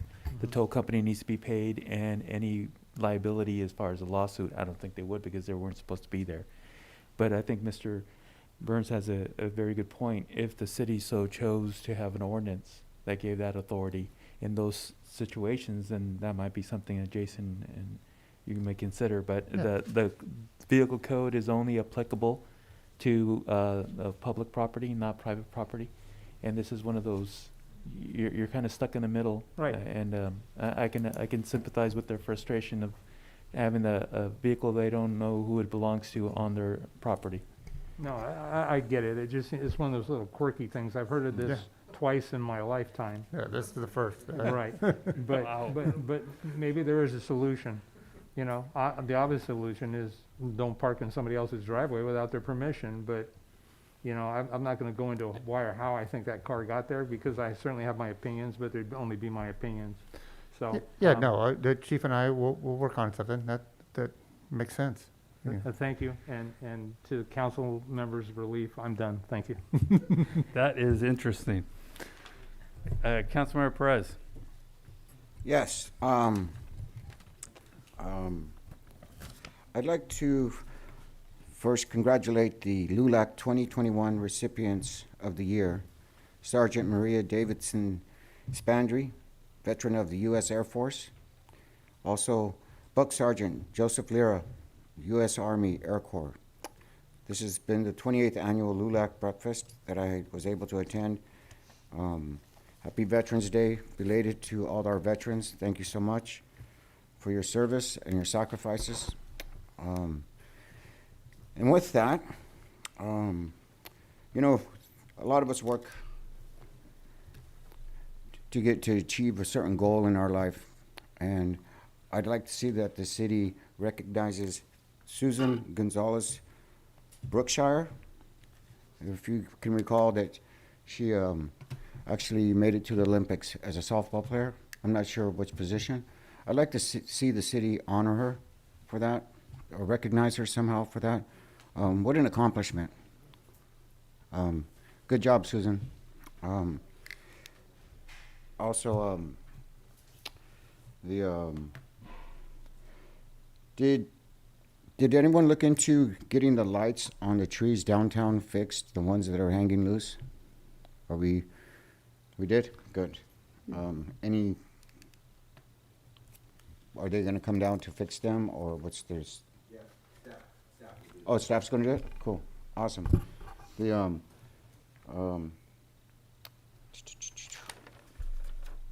Also, I wanted to thank staff for their diligence in our pickleball community.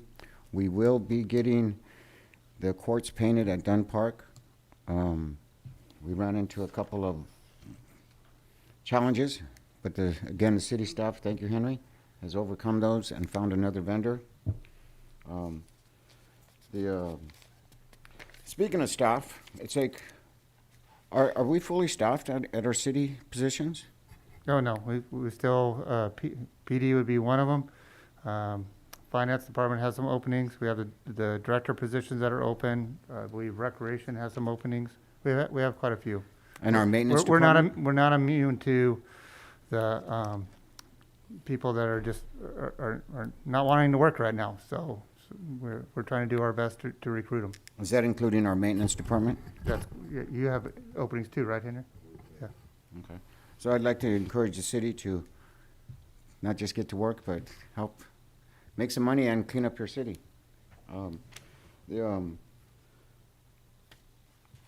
Other thing, American Rescue Plan.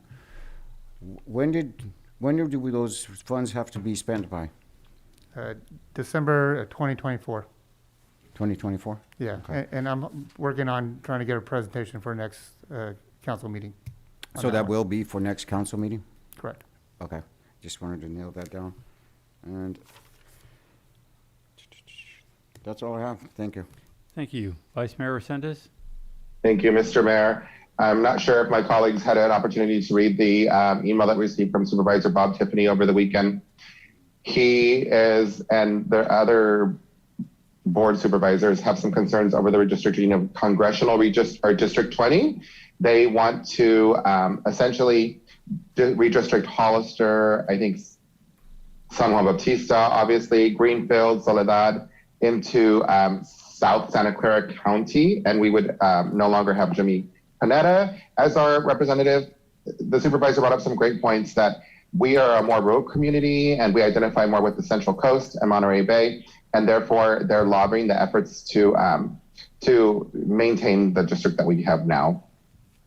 So there's some time concerns here that we need to, a couple of things. Number one, they're hoping to get a letter from the city council as well as other surrounding cities to say that we would like to maintain the current district that we have with the Central Coast and our current congressional representative. And the other thing is a pressing concern is that they need a representative from the city council if anyone's available. I am not on Thursday to attend a press conference in Monterey to join the efforts in lobbying I believe it's the state controller's office in maintaining the current congressional region. So I don't know what we can do to go about this, and I probably should have had a conversation with staff. I apologize that I did not. But if there's anything we can do to kind of make this a more urgent matter, and if I know that I cannot attend this Thursday's press conference, I had a conversation with the mayor, and I believe he's unavailable. So I was hoping if we can get a commitment, if the other two city council members are agreeable to it, to possibly connect with Supervisor Bob Tiffany fairly soon and see if they would be interested in attending the press conference. And I guess if we could agendize this probably for a special meeting, or if we can just find another way to have this discussion and see if this is something that we'd want to support, an effort that we'd want to support. That concludes my information report. Thank you so much. Thank you, sir. Maybe we should address that. Can we do that through a consensus tonight to draft a letter to support the current boundaries? Yes, and then I assume you mean bring it back to the council for its approval? We could do that if we have to do a special meeting. I think it is very important that the relationship with Silicon Valley really makes no sense. I mean, we're the Central Coast, and we've built a good, strong relationship with Monterey County and Santa Cruz County, and to all of a sudden have Silicon Valley represent us, it's not going to be to our benefit. So if we could maybe get a letter and then figure out how we have a quick special meeting to approve that and get that sent off, would that be all right with the council? Couldn't you just draft that and then we could read it and then sign it and then send it off? Would that be possible, or do we need to have a meeting? We'd have to approve it, or? I mean, I by believe signing if I it, can, we approve Mr. it. Mayor. We probably don't want to get too much into the discussion on this. It's Right. not agendized, but Well, how about this? We'll do the best we can without causing any inconvenience for the city council and figure out a way to make that work. Okay. thank you, sir. Correct. Thank you. And Vice Mayor Resendez, was the meeting in Gonzales or? Monterey? It's a great question. I thought it was heard in- I thought I heard Gonzales. Yeah, I thought it was in, I mean, I It just is want to in make sure. Gonzales. You know, I'm We can guessing, Find that out and Yeah. get back to you on that. yeah, we'll get that. Okay. Hopefully, I don't know if Councilmember Burns could make it that day or no. You're like us.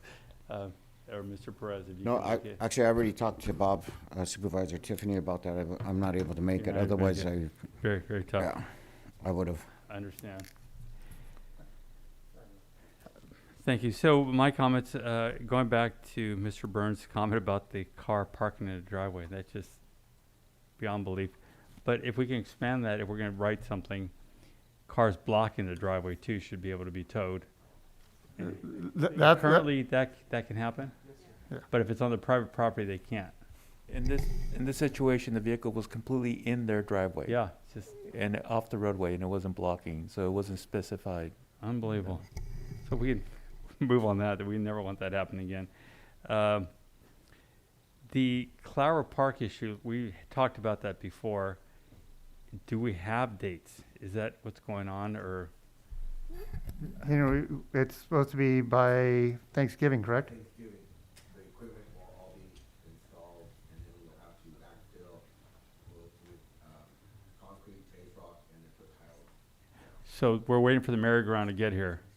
That's here now. Is that been installed already? Yes. That has been installed. Now we're waiting for one other piece of equipment, or? Yes. Okay, and that should be here before Thanksgiving. And it'll be all put together by Thanksgiving. It'll be all put together by Thanksgiving. Correct. Just so we Uh, have timelines. It's really important to the public, as Mr. Burns pointed out. Yeah, no, I like I say, we can put a sign up, what it looks like, what the estimated date of Yeah. completion. That'd be helpful. We get that question No, quite a bit. that's very simple. Yeah. Oh, yeah. Yeah, we can absolutely. do, yeah. Yeah, once we get it open. Wait, Tina, we're drafting you again. Re-grand opening once the equipment's installed. that following week we can do it. Okay. Mr. Randy Burke from Roadshows is coming to town tomorrow to come look at the layout for the motorcycle rally for this year. If you have any time, I know it's late notice and it's my fault.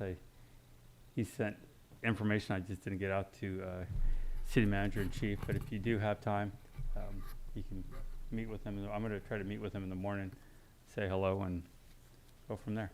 So, Actually, since this is going to happen in District 1, I'd like to meet with him also. What time will he be come here? by. He's going to be coming to town. He said around 10 o'clock, so I'll call you as soon as he comes to town. Okay. Yeah, perfect. All right. I will be in attendance. And that's all I have. Go ahead, sir. I have one item. I don't know that it wouldn't fall under old business, but since I see none and it's not agendized, Sure. Can I bring Absolutely. it forward? Go ahead. I know that at our last regularly scheduled council meeting, the fire department brought forward a request to submit a application for a grant for trauma equipment that they would need, and there was a conversation about how they had received some secondhand stuff from our local county sheriff's office, and I was wondering if the fire department could provide an update with that, and since it's not on the agenda, I don't know if it could happen tonight or if it's something that needs to be agendized. Correct. I will just have Fire Marshal Bedolla send an email to each council member where the status of that is. Okay. Okay. Thank you. Thank you. So. Those are good moves right there, Charlie. Thank you, sir. All right, city manager, Nothing to report at this time. city attorney, Thank you, no report. chief. Yes, Mr. Mayor, members of the council, thank you once more.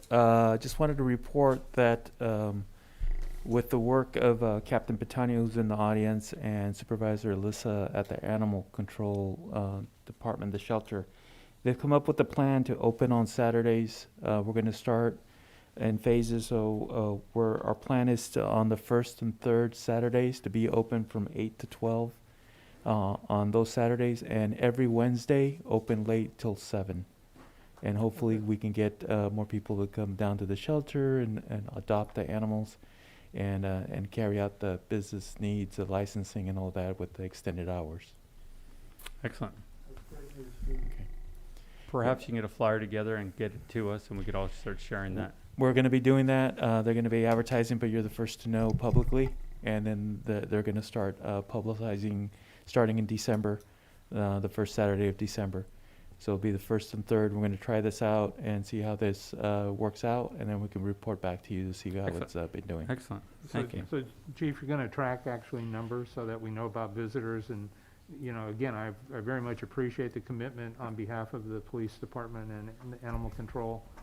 But again, if nobody's showing up, then it kind of works the opposite direction, I believe. Yeah, you're correct. And we are doing this ahead of time. We don't know if our staff's going to be fully staffed. We have some people on light duty. We won't know that till later this week. But this is something that the staff wants to do this. She spoke to her staff members and they see the potential benefit of this, so they're going to agree to this.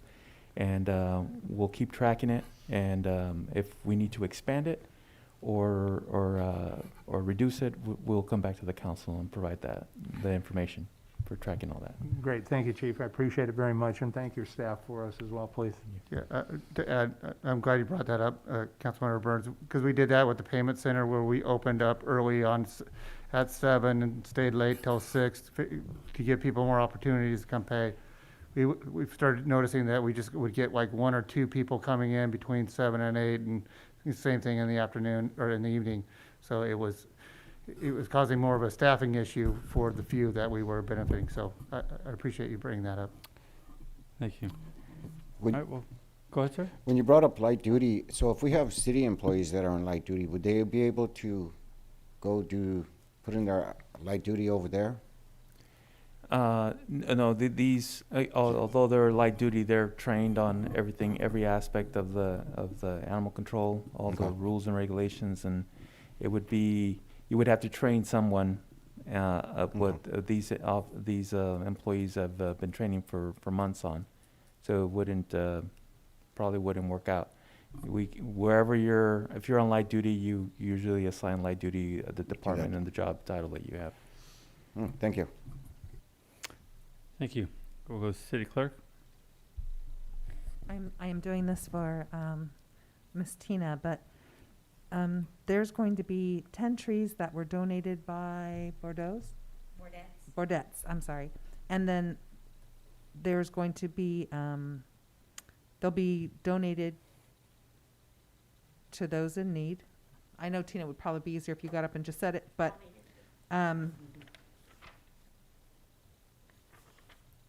also that she wanted us to say Small Business Saturday, November 27th. You want to just come up, Tina? Volunteers, she needs volunteers to help with the day. Although the event's 4 to 9, she needs volunteers 8 to 10. 8 a.m. 8 a.m. to 10 p.m., yeah. It's just, the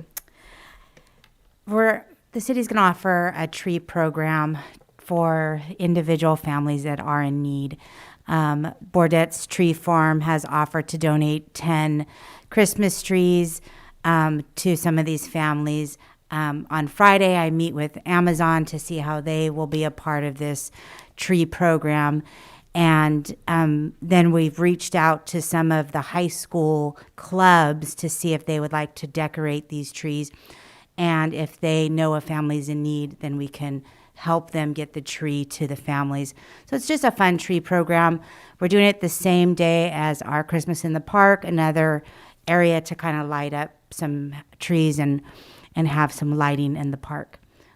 And we're just looking for support. We're looking for families, nonprofit groups, any organization that would like to kind of adopt this Christmas tree and give it to a family in need.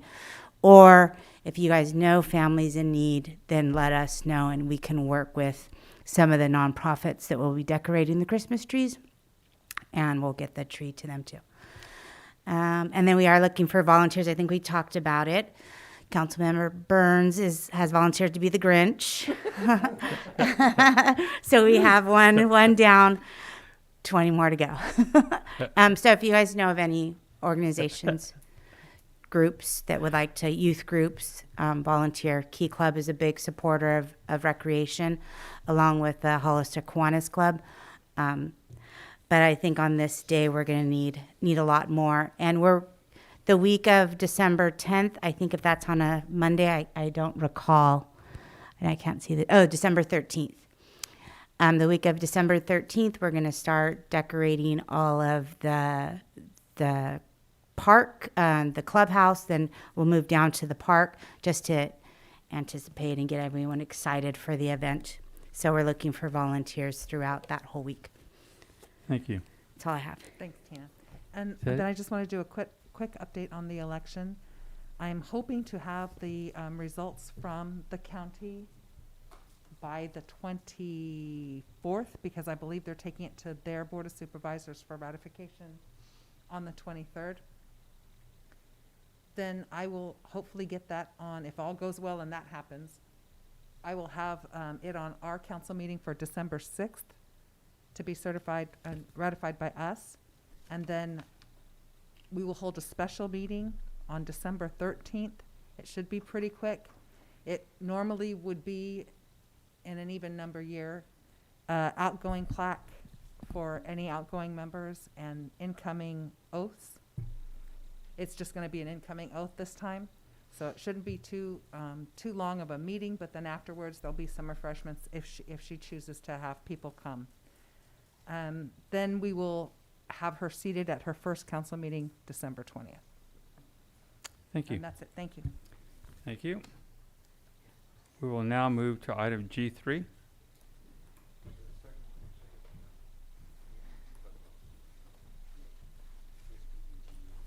Thank you. And I did have a presentation in the...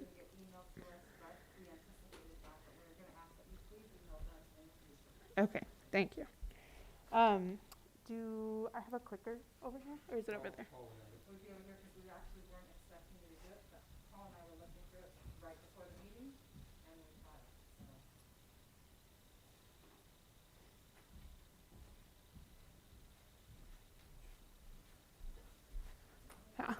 sorry, I'll be honest with you, I completely forgot that I had this presentation, so sorry about not emailing it, Christine.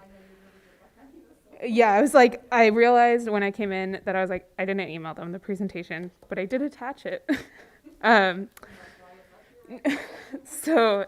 Thanks again, Eva Kelly. I'm an associate planner with the planning department.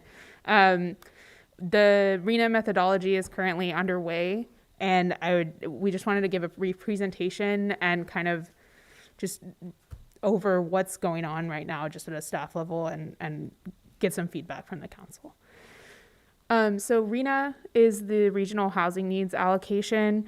It's essentially, it's the number of housing units, and it's assigned first by the state to the region overall, and then allocated by the regional boards. In our case, it's the San Benito County COG, to each jurisdiction in the region. So we get a total number of residential housing units that cities and counties have to plan for over the course of our housing element cycle.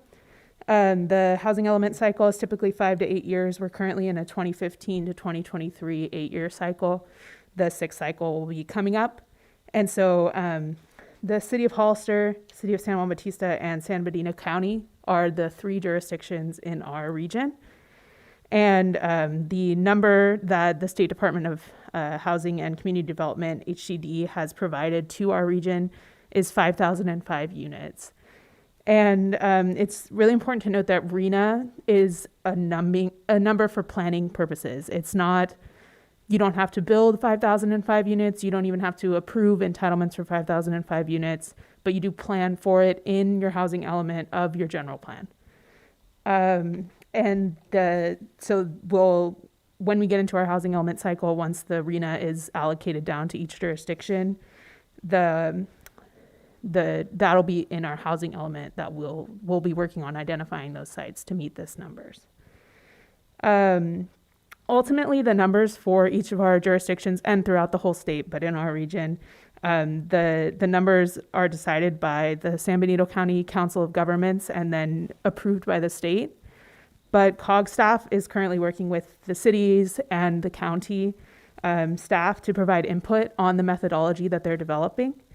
And they'd like to bring the methodology for approval by the COG board in the next couple of months. They're talking this month, next month. There might have been a meeting last week actually with the COG board on this. It's on Thursday's meeting. It's this Thursday, okay.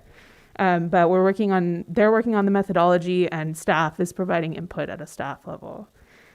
And RENA does include, the 5,005 units includes market rate and affordable units within that total number. But that the splits haven't been determined yet.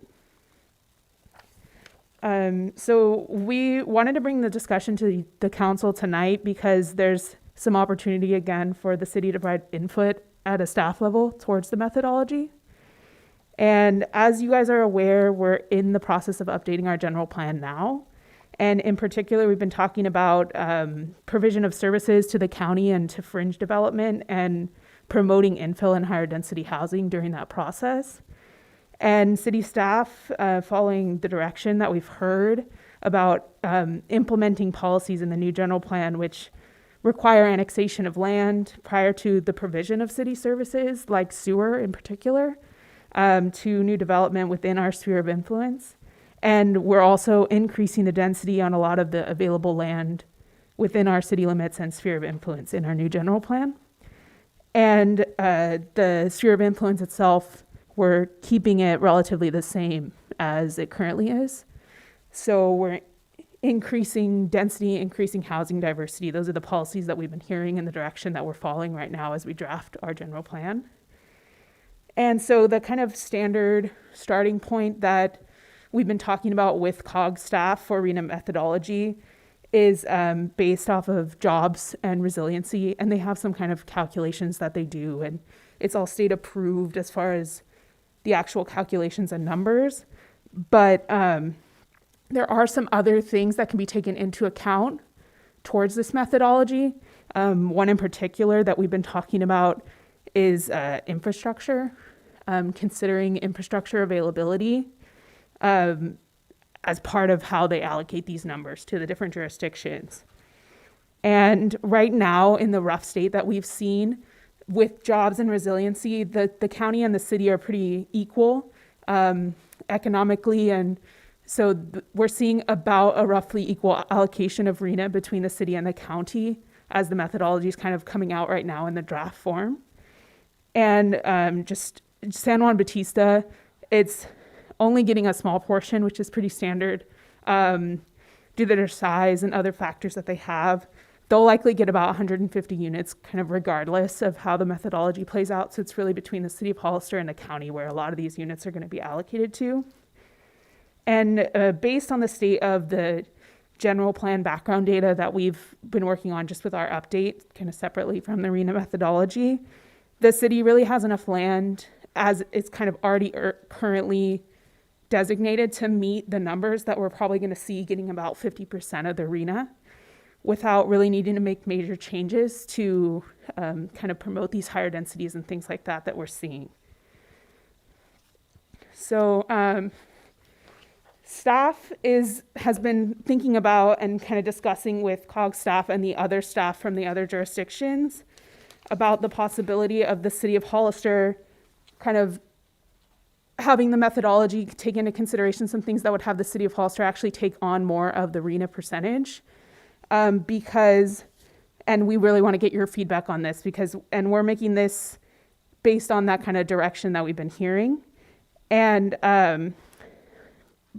particularly about infrastructure and the sewer availability, which, as you guys are aware, the sewer for the entire region for the vast majority of the urban development comes from the city of Hollister. And we're also, as you guys are also aware, talking about also providing sewer services to the city of San Juan Bautista as well.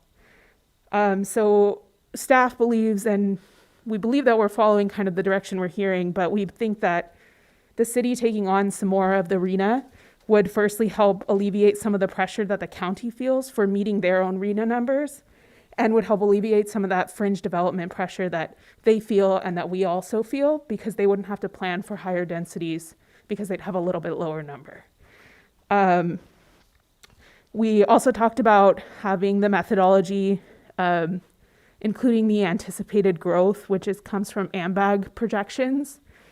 So any of the growth that's anticipated in our sphere would, instead of going to the county where it's currently undeveloped county, we would take those numbers because we're talking about requiring annexation if they propose development in the sphere. So we would ultimately, when that developed, in theory, following our new general plan, we would be taking that in. So we should have those numbers. And then the city taking on more RENA would also allow us to kind of further proposing increased density on the vacant and underutilized parcels that we have in the city. So that when development does come through, it'll be the types of development that we're hearing that the city wants and needs. Again, ultimately, the decision isn't in our control. The COG board will first vote on the methodology, and then it goes to the state for the ultimate approval. However, we're kind of on the first step of implementing some of those policy directions that we're hearing in the general plan. So even though our general plan isn't updated and isn't adopted yet, this is a really big step because the housing element will be something we'll be coming back to and starting on once we get these numbers. And so we want to make sure that the council is on the same page as staff is as far as what we think that we're hearing, and get your thoughts on suggesting to staff that the city of Hollister, we might modify the methodology or modify some of the numbers to give the city of Hollister some more of that planning control over those numbers. I think that that's mostly it. Again, we're just trying to make sure that we're on the same page as you, hearing the same direction, and kind of focusing that growth towards us and towards the urban center, and just making sure that when we do get this RENA number and the ultimate allocations, that we can really plan for it and plan the city that we want to see. So thank you. That's it. Councilmember Burns, I can see you on the side. Yeah, thank you. The peripheral vision got me again. So this is very complicated to a layperson such as myself. Sure. And it feels like it's part of a much bigger conversation, and I am not so convinced that I probably know just enough to be dangerous, but not enough to be smart. And first of all, I guess I'm curious. As I understand it, Governor Newsom recently signed, I think it was maybe Senate Bill number 9, and it had something to do with taking and making smaller lots or allowing for multiple units on smaller parcels, and or turning single-family residences into duplexes and sites that could potentially become fourplexes or 2 duplexes. Is very confusing to me. Right. But I don't know if that has any influence on what you've just recently or just now reported on, and if that's a factor that you're taking into consideration, or if that's a separate conversation. So it's separate, but I mean, as with anything in planning, it all kind of relates back to the general plan and to the housing element, right? But so SB 9 is newly implemented. It goes into effect January 1st. It will allow any single family lot to build a duplex, and it will allow any single family lot that's zoned single family to be split into 2 lots, and then you can actually build a duplex on both of those lots. So it's something that we would take into consideration in kind of the detailed nuances as we're going through our housing element, anticipating, say, 1 out of every 50 single family lots might do that or something in the city. And then we would say that those are going to be some of the units that we're planning for and anticipating in the growth. But as far as kind of this conversation, it's a little premature. That's more nuanced details that I think we would take into when we already have our number. Say we get 3,000, we have our number, then we'd say, how are we going to get those 3,000 units? And that's when we'd say maybe 100 of them will come from an SB2 or SB9 type of a lot split, right? And so that's 100 of them, and how do we get the other ones? But for this conversation, trying to get that 3,000 or 2,500 or 1,500 or whatever it ultimately is decided by COG, the methodology, this conversation is about, from a staff level and from what we can, there's only 3 jurisdictions, so I think COG staff and hopefully the COG board really does take into consideration the jurisdiction's thoughts. We're not LA with 50 jurisdictions that have to get fairly allocated, and there's a big discrepancy between really wealthy areas, really poor areas. We're pretty equal demographically throughout our little region. And so this conversation is about if the city takes on more of those numbers through approved state methodology, which includes infrastructure consideration. You can't just say we want to take it or we don't want to take it, right? There's certain calculations that they all do, and COG has consultants on board doing these numbers for them. But we're saying we provide the infrastructure, we're doing our general plan update, and we're really looking to annex urban development into the city. We want to focus development into the urbanized core, into the annexed areas. None of the unincorporated development is something that, from our general plan policies that we're working on in our draft form, is what we're trying to get away from. And so if we take on more numbers, that'll give us the opportunity the county will have less numbers, so they won't have as much pressure to develop those urban areas to meet their numbers. And then because there's benefits to meeting numbers, by the state. If you meet all of your low income, they kind of, you can get out of the SB 35 expedited processing of certain things and things like that. So the state wants people to meet their numbers, and people want to meet their numbers, though most aren't. But if we take on more of the numbers, the county has less, so there's less pressure from them. And also when we get into our planning process, we'll be able to say, we can't have this one be R1 anymore. We need this empty land to be R3 or R4 because we have to meet our numbers in our housing element. So it gives us that opportunity to really look in and dig in to the vacant land and underutilized land in the city and increase those densities. So we're just that's kind of what staff is hearing and staff is thinking about as far as implementing the arena and giving suggestions. And we just want to make sure that we're on the right page. And I understand that, and I've heard and I understand what you're saying, and I sense that to take a greater number gives us more control, and I appreciate that, and allows us to eliminate some of the consequences of urban sprawl, I suspect. Having said that, though, I'm not convinced that taking more of the number is really a good thing. I'm not saying that I'm not open to conversation about it or persuasion. I need to be educated better and get more information, and I'd be receptive to that. I'd actually like to maybe suggest that we do some sort of a training session, an open training session through a special meeting process to really hear the specifics of the arena, but the bigger, more grand picture too, because as we all know, we're in the general plan review and update process. And so I think it's a much bigger conversation for me, and I need to be better educated about it so that I can make smart decisions to represent my district. So those are my preliminary thoughts. Thank you. And I would just say that I just noticed that Mary Gilbert from COG is on, so she might be able to help answer questions too. She's the executive director of COG. She might be able to help answer some like RENA specific methodology questions. But yeah, it's just kind of what staff's been thinking about as far as trying to really implement the policies we're hearing. Right, thank you. Councilmember Perez, do you have any comments? Yeah, I agree. It's like, this is like, I'd like to see that we get together to go over this and see the whole picture. I agree with what you're saying. I think this is something we should, I'd like to see a little bit more. Take my time to get some more information from talking to staff and finding out more. But yeah, so I mean, I could see how we're going to take, SBC will take less pressure for the fringe development. So does that mean that we receive that pressure?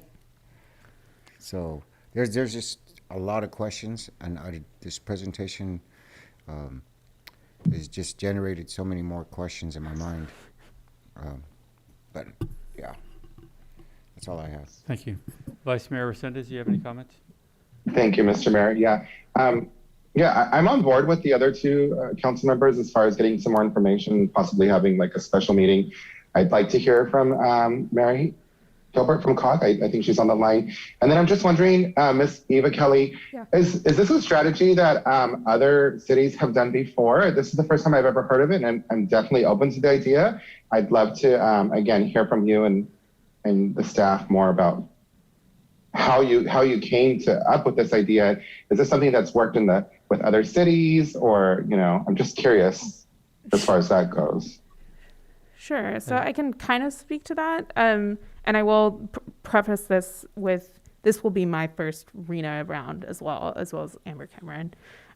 So we'll be kind of learning this together. I mean, I understand the RENA methodology, but I haven't gone through the actual housing element planning. However, it really depends. One of the COGs that I was looking at, well, I guess it's not COG, but ABAG, which is we're in AMBAG, but ABAG is like the Silicon Valley and the Bay Area, and they're a region who gets a number, and they have to do, Marin County, Santa Clara County, San Francisco, and they have to give it to every single jurisdiction in all of those counties. And I was looking at briefly their fifth cycle, which was the previous cycle, and one of their methodological focuses was putting the growth that was anticipated in the spheres, and they had actually laid out, because there was a few jurisdictions who they didn't do that for, but for the majority of their jurisdictions, they gave the sphere of influence growth that was anticipated in the spheres of like the cities to the cities, so that instead of their respective counties. So focusing on incorporated growth, and that's an accepted methodology. I don't know where the numbers would actually come out, if we're going to come out with 96% or, 60. It'll probably be closer to like 60, 70% maybe. I still think the county, regardless of what methodology, because we're so similar demographically, they're still going to get RENA, you know, they're still going to get 1,500, 1,600 of the units, but the city might take on 27 or 2,800 of the units as opposed to like 2,350 and 2,300, you know, a really even split, which means the county also has to plan for that development in their housing element, even though, again, it is planning, it's not entitling. I don't know if that helped at all. Yes, it did. And I've got another question. Has the county been involved or the staff been involved in any of these conversations? Yes. So we've had 2 meetings and it's moving really fast. The state was really delayed in giving everyone RENA because of COVID, but we're still on the same deadlines and COGS are still on the same deadlines. But San Benito County got their RENA, the 5,005, in October. So staff has had 2 meetings and we've met with all 3 jurisdictions, and COG staff have been at both of those meetings. Okay, and then I just want to say, I think that you guys have done an excellent job, and I think that you have got a good pulse on how the council feels, how the public feels, and the general plan committee feels as well. So I have faith in you guys, and I'm looking forward to furthering the conversation. But I think this is a conversation that we need to our decision we shouldn't take lightly, and I'm looking forward to having more information given to us. So yeah, thank you so much. Appreciate it. Thank you, sir. I do have comments on this whole deal because it's been frustrating me for so many years. We've been overachievers as far as these numbers in our community, way overachieving, and then we're always expected to do more. The former captain of the CHP said it best a few years back when he said, there should be no more developments approved until Highway 25 gets fixed. Since then, many other developments have been approved, both the city and the county. We are headed for disaster in our community, and I'm not exaggerating here. I really mean this. As far as traffic getting in and out of our community, it is going to get really bad. Here's why. I was just in a meeting the other week, and sorry, I forgot to, it was this, through an update from Caltrans. The new update on Highway 25 is a good 10 plus years because of new requirements on the environmental studies and some of the other rules that are being implemented, that it's going to delay the project even longer. Although COG, and we're pushing and going to fight hard to keep pushing that timeline down. But that gives you an idea. The county has approved several thousand units. We have several, I think a couple of 1,500 or something. We're in trouble. Those units are coming. The reason we got into so much trouble is because developers were coming to our community and insisting on building single-family homes in different areas and not ever looking at the fact that our community needed more multifamily housing and affordable housing. And because both the county and city kept approving these, we put ourselves into a jam. Now, some people might think that more higher density is even worse, but actually it's not. What happens with higher density is our local community can afford more of those units. Therefore, it doesn't create as much, the population increases, but not by the numbers it does with the single-family homes. You know, you buy a single-family home for $800,000, $900,000, you're probably coming from Silicon Valley where you sold a unit and you have the dollars to do it. We need housing for our own community first, and this has been a big problem of us, of our planning, our decision-making locally. We can change that by demanding that each new development have a high 50% or more density as far as multifamily surrounded by single family. So again, we're providing housing for our community. So by that way of thinking, we want to encourage the county, we want to take some of their numbers, because a lot of our problem has been county development along the outskirts of the city, and we might feel that, well, that's the county's problem, but at the end of the day, it becomes our problem because that traffic has to come through the city. Now, one of the things I tell people about some of this, why I was so in fear of the rate of growth was once I started understanding the numbers to fix our highways, and when I found out, did some calculations several years back, and I realized it was going to be $300 to $400 million to fix Highway 25. You know, at the time, people thought it'd just be a simple $100 million. Well, that proved to be correct. Now, what happened is developers convincing enough people that this will all be fixed if we just build enough houses because of the impact fees. I quickly explained to them, well, that would mean 22,000 new homes would have to be built to cover that cost, which means we'd have to widen the highway again. The worst part of this is as the county was building outside of the city, turns out to do the improvements we need to do for airline from Sunset to Fairview is about $60 million. To do the improvements we need on Union from airline to the 156 is approaching $80 million. We do not even have all the money we need just to fix Highway 25. We are creating some major problems for ourselves. These RENA numbers, you said in your slide, if you have infrastructure issues, there's ways to help here. Those numbers got to come way down. I do believe we need to work to take the county's numbers, implement them into the city, and we need to stop and say to all new developments, either you have multifamily within that, or this thing is not moving forward. The excuses have got to come to an end. The excuses of, well, we'll do affordable housing some other time, or we'll give you a few dollars, you take care of the problem.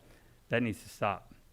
It needs to stop right now, both at the city and the county, or we're going to push our entire community outside of their own homes, and just end up with more and more traffic. So this, and I agree with Mr. Burns and Mr. Perez and Mr. Resendez, we need to have a good sit-down talk about this to understand the past numbers, how we were overachieving, and now what's going to happen with these other numbers. And it's like, look, I came in first place. Well, great, you got to do more. Well, no. State needs to come over here and start helping us more. Our schools are impacted. Our high school is at full capacity already. Our other schools are at that point also. We have a lot of problems coming. So an in-depth conversation to understand how this all really works, the impacts on roads, the impacts on schools, the impact on our finances, because we get such a small amount of the property tax dollar to pay for all this. It makes it very difficult to keep up. So we're putting ourselves more into debt every time we do something without good planning and a good financial backing, and making sure developers are actually paying more of their way. So we got a lot of work to do, and I appreciate all the work you guys have done, because we talked about this through the general plan update and the importance of the higher density in certain areas. And we could do this, we can do it right, but we have to do this as a team effort throughout the county and realize, as I said, we have a massive problem coming right at us. And within, I would guess, within 2 to 3 years, we will see Highway 25 backed up from town all the way to 101. And I drive this again every day, so I have to head back early enough now. I can't, if the old days I just put it with the 2-3 hours, I can't do that anymore. I have to get back to town to come do different things, and I have to make sure I'm headed into Hollister before 2 o'clock. Otherwise, I'll be stuck on that highway. And I know a great percentage of our residents are feeling that. We are working as far as rail. Thank God we are finally focused on more jobs in our community. That's going to help offset. But understanding these numbers clearly, understanding the real rules behind it is critical, so we don't make any other bad decisions. So thank you again. I do see Mary's hand raised. If Yes, you would I like see to it. I see allow it. Ms. her to Gilbert, speak. do we have any questions or comments from council before we take public comment? Go ahead, Ms. Gilbert. Hi, good evening, Mr. Chair, or Mr. Mayor, members of the board. I just wanted to just chime in and let you know that absolutely COG is, we're happy to have a meeting or do a presentation for the city council, or if you have any subcommittee members or anything like that you'd like us to meet with. We do have a consultant that is working for us, and we have some different scenarios that we can use to develop the allocations for RENA. I want to note that your staff has a really great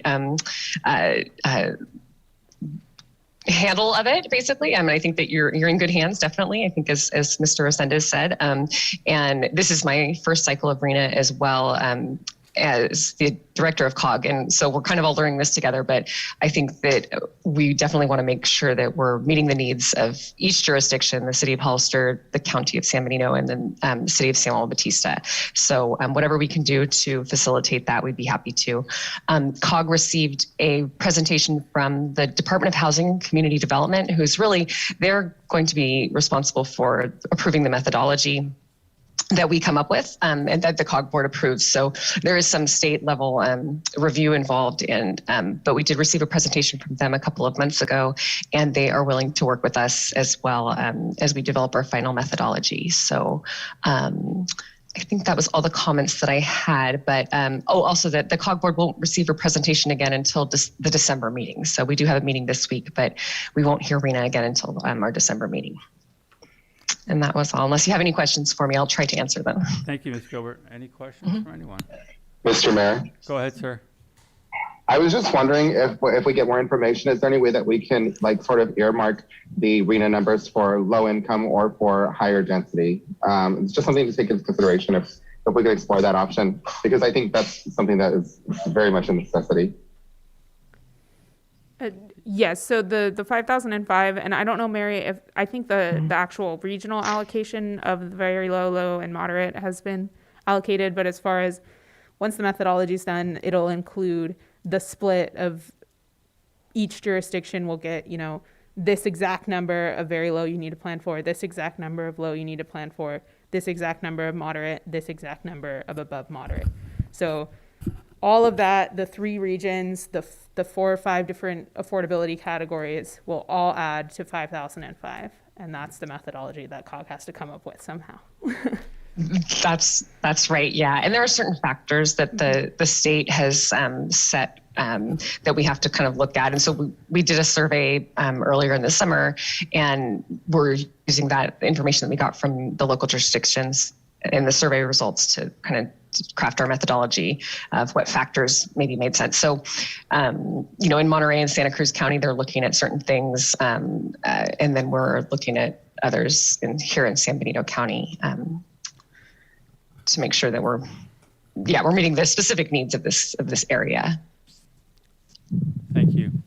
I do want to say thank you guys. You guys give me the confidence that we'll get this done right. You really do, and I'm not just saying that. I've been so impressed with all your work. And the strange thing is, with the state change of not or allowing the higher density, even single family, that's really, at the end of the day, is what's finally going to help us. Because without it, we just never got there. The same excuse was used over and over. So this is a good thing in certain ways. We just need to understand those RENA numbers from the past, current, and what we can do because of our current infrastructure. Sure. And I'll just add that I'm confident that regardless of whether we kind of use the similar methodologies to the 5th cycle and the city and the county have similar numbers, or whether we kind of end up getting a little bit more numbers because of the methodology that is chosen and recommended, I'm confident that we'll be able to implement those policies in our housing element update that we do. And at least from a city perspective, we'll be pushing towards higher density, infill. Those are the things that we're seeing in the rest of our general plan, and that's what we'll be changing the land use to match with whatever number we get. Thank you. Do we have any other speakers? No? All right. Well, thank you so much Thank for that you so update. much. And we'll move with COG at their speed, but we'll try and get you as much information as we can and make sure that we're moving in the right direction from what we can recommend. Thank you. H, I, J, and K, we have no business, but there's been a request to adjourn in the memory of Dean Judd. Dean was part of our Airport Advisory Commission. First was appointed in 1997 through 2003, and then again reappointed 2011 and served through 2019. He passed away recently, and we would like to adjourn in his honor. Is there a motion? So moved. Is there a second? Motion and second. Roll call vote? Councilmember Perez, Yes. Councilmember Burns, Yes. Vice Mayor Resendez, Yes. Mayor Velasquez. Yes. Thank you. Motion carries 4-0. Thank you, everyone, and good night.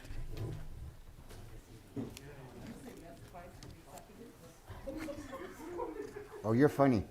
Recording stopped. Just for that, I'm going to take these.